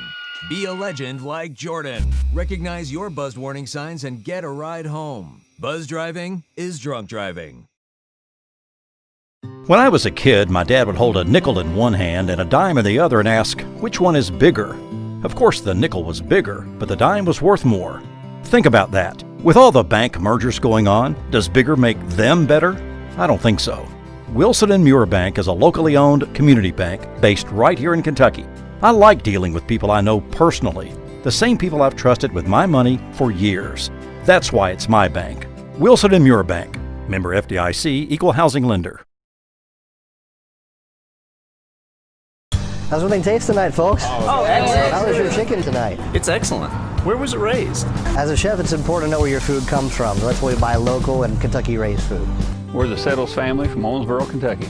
We produce poultry for families all over the state. And we're proud of the products that we produce. If you're buying a chicken that came from our farm, you're getting an excellent quality product. Some of the best you'll find in the case. A lot of your local restaurants feature our poultry products. We are a Kentucky farm family. Fifth quarter show on K105. Sam Gormley now joined by the head coach of the Grayson County Cougars, head coach Brian Jones. And Coach, tonight, just a weird night in a lot of ways. Obviously, it's never easy to play 6 minutes of a game and then go in and sit for an hour, come out, get 5 minutes, and get ready. How did your team, we can start there, how do you think your team dealt with that situation? I think they did a good job. I mean, we went inside and I told them it was going to be at least 30 minutes. And every time, lightning struck, it was going to be another, reset the clock kind of deal. And so we had a little bit of an idea when we thought it was going to clear out. And, I thought they did fine with that. You look at this game tonight, and I think did you think you saw some flashes of really good play? I mean, Wimsett did what he does. Yeah. I mean, he's a really good player, but you stopped him in the backfield a couple of times. Mm-hmm. Your defense slowed him down a little bit. I mean, you held him to really 34 points right. and then just that late touchdown. How do you think your defense played against this really good offense? I thought they did a pretty good job. Once the, kind of the rain happened and everything, I think we came out and played hard and did a good job. Got some stops, forced them to punt and that kind of stuff, and made some plays. There in the second half, I was pretty pleased with our second half play. I mean, most of that was still ones-on-one. So, defense definitely played tough, and we got to get more offensive production. There were some flashes there of some really good plays, and but they're well coached, tough team, and they didn't play in the state championship last year for by a fluke. You look at this, and you mentioned your offense, and in the second half, I mean the first half, your longest drive I think was about 6 or 7 plays. Second half, you had another drive that was moving, going, looks like about 11 or 12 plays, ends in the interception. Was that kind of the drive, where you took, 7 minutes off the clock on that one? It didn't end in points, but before the game you were talking about wanting those long, withstanding drives. Was that kind of what you were hoping to see from the quarters? Yeah, and, we start off the game moving the ball a little bit and then a negative play. And then, other drives there in the first half, we'd have a little, a 3 or 4 yard play, which is kind of what we were hoping for. And, with the wet ball and everything, we'd snap one on the ground or have a high snap and cause a negative play. And, we're just not built to have those plays that don't pick up a couple. And kind of the same thing in the second half, and then, I'll be curious to go back and watch the film on the nice big run that Woodcock had that came back, put us at, first or second and 22 or 23. I mean, it was, and he had just broke one for 22 or 23 and would have put us down, inside the 30, I believe. And, that was really a good drive for us. I think that was that long drive you were speaking of. And, it's tough for us and how we're built up personnel-wise to get behind the chains. And we were pretty far behind them that time. You mentioned going back and watching film. And with a game like this, I mean, Owensboro, like you mentioned, one of the best teams in the entire state. I mean, RPI-wise, they're number 1 in 5A. It's going to be hard to find many teams that are better than them. Maybe Douglas in 5A, Covcath. How do you watch film from a game like this where the opponent is just better? Well, I think we'll go back and try to pick out areas where we were fundamentally unsound and try to use those as coaching points. And then we'll go back and try to find plays that were positive for us where we did things fundamentally correct and say, hey, look, when you do it this way and you do it right, even against good players, it works. And so that's what we'll do, when we go back and look at it with the kids, is just try to really focus in on where our fundamentals broke down and really more hone in on us and what we can do from a technique and fundamental standpoint, because you're right. When you match up Jimmy's and Joe's, you're going to lose some of those battles even when you're doing it fundamentally right. But we'll try to focus on areas where we can improve, and we will try to highlight them and build them up for areas that they did well on. So you've got now 2 games. You've got a game at home next week against Hart County, and then a game 2 weeks from tonight at Nelson County. Probably both on paper could be winnable games. Mm-hmm. And then now officially that it will be another trip to Graves County coming up. Yeah. Last trip there, obviously, you probably don't even want to talk about it. It's behind you. It's done. But what do you want to see over these next 2 games to get you ready for a good Graves County team coming up here 3 weeks from tonight? Fundamentals, little things, hand placement and coming flat down the line of scrimmage, staying on blocks, all those things that will lead to positive play. So we'll really try to focus in on us those couple of weeks and try to use them as kind of that tune-up for playoff time when you want to be peaking at the absolute most. And so we'll hopefully be able to climb the mountain these next couple of weeks and be at the top when we go down there to Graves and have a better performance. I don't think that game was indicative of our play whatsoever. Like we say, I think you punched that touchdown in. Yep, totally different game, I think. So. And, I think it changes the mentality of our players, the mentality of their players. Just everything about that game is different. We pick up that first fourth and 1 play. And so, we'll just keep chipping away. I think we're continuing to progress, and so that's all we can ask for is keep getting better week in, week out. Coach, we'll see you next week. Thanks, go Cougars. Hart County coming here. That's head coach Brian Jones. We'll have more here coming up after this. Living in your ideal home, or is it still a dream? Future Designs Building Materials can help you turn your dreams into reality with atrium windows that will make the sun look brighter, roofing material that will keep your home protected year-round, and decking material for that perfect barbecue setting. Now is the perfect time to get your home improvement project off the ground. Got questions? Future Designs Building Materials can help with all your lumber and home improvement questions. Visit Future Designs Building Materials on Quarry Road in Litchfield or fdbm.net. Spending time outdoors has never felt more valuable. Whether it's exploring nature or relaxing in your yard, let's do it responsibly. Before going out, check for closures and fire restrictions. Practice social distancing, even when outside and on the trail. Back at home, if burning yard debris, keep your pile small. And no matter where you are, be sure to properly extinguish any outdoor fire. Drown, stir, drown, feel. We're all in this together. Help keep our safe places safe. Being prepared is a part of who you are. But it's especially important in the case of a disaster. Be informed about possible emergencies in your area. Make a plan that covers where you'll go in an emergency. Build a kit with the things you need to survive. There's no one more capable of planning for your situation than you. Start your plan today. Go to ready.gov/myplan. Living in your ideal home, or is it still a dream? Future Designs Building Materials can help you turn your dreams into reality with atrium windows that will make the sun look brighter, roofing material that will keep your home protected year-round, and decking material for that perfect barbecue setting. Now is the perfect time to get your home improvement project off the ground. Got questions? Future Designs Building Materials can help with all your lumber and home improvement questions.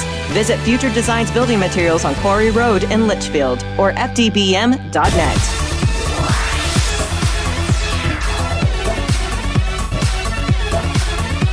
The Twin Lakes Best Mix, K105.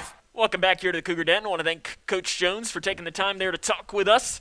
Never easy to talk after a game like this where, you lost 41-0, but again, you did see little spurts of some pretty good stuff tonight, as it looks like they're wanting to wrap things up here as our broadcast started. I think we're working almost on hour 4 here tonight after an hour rain delay. So we're going to take a break, and we're going to come back, and we're just going to wrap it all up in one take after this. This is Cougar Football on K105. Oh, that's a bad call. That was a great call. That's the worst call I've ever seen. Great call. Horrible. It's a horrible call. Sports fans don't often see things the same way. Terrible call. That was a good call. Terrible call. But there's one call everyone can agree on. Call 811 before you dig. The free service that helps you avoid utility lines while you're digging. Know what's below. Call 811 before you dig. Safety! There are everyday actions to help prevent the spread of respiratory diseases. Wash your hands. Avoid close contact with people who are sick. Avoid touching your eyes, nose, and mouth. Stay home when you are sick. Cover your cough or sneeze. Clean and disinfect frequently touched objects with household cleaning spray. For more information, visit cdc.gov/COVID-19. This message brought to you by the National Association of Broadcasters and this station. When I was a kid, my dad would hold a nickel in one hand and a dime in the other and ask, which one is bigger? Of course, the nickel was bigger, but the dime was worth more. Think about that. With all the bank mergers going on, does bigger make them better? I don't think so. Wilson & Muir Bank is a locally owned community bank based right here in Kentucky. I like dealing with people I know personally, the same people I've trusted with my money for years. That's why it's my bank. Wilson & Muir Bank. Member FDIC, Equal Housing Lender. Spending time outdoors has never felt more valuable. Whether it's exploring nature or relaxing in your yard, let's do it responsibly. Before going out, check for closures and fire restrictions. Practice social distancing, even when outside and on the trail. Back at home, if burning yard debris, keep your pile small. And no matter where you are, be sure to properly extinguish any outdoor fire. Drown, stir, drown, feel. We're all in this together. Help keep our safe places safe.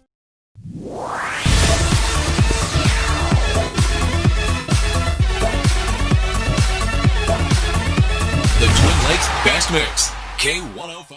Welcome back here to Cougar Stadium, where Grayson County falls tonight by a final score of 41-0 to Owensboro. It started back. Owensboro. It took them only 3 plays before Gavin Wimsett ran in a 45-yard touchdown pass.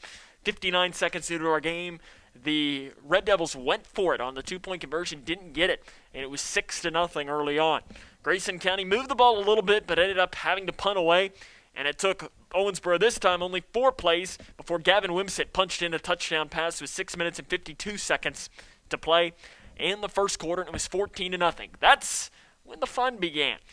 The rain came in, the storm came in, and we ended up going on a delay that lasted 1 hour and 6 minutes. At 7:20, we got back underway. Cougar defense played a little bit better, but it was a 9-yard touchdown pass to Williams for Owensboro that put them up 21-0. A 51-yard interception return by Goodwin, and Owensboro had a 28-0 lead at the half. In the third quarter, on their first drive, driving down about 8 plays, it was Austin Goff who took one 3 yards in for the Owensboro lead. They tried to go for 2 to put us to a running clock, but did not get it. And then it was a late touchdown for the Red Devils with 30 seconds to play by Robinson that gave us the lead at 41-0.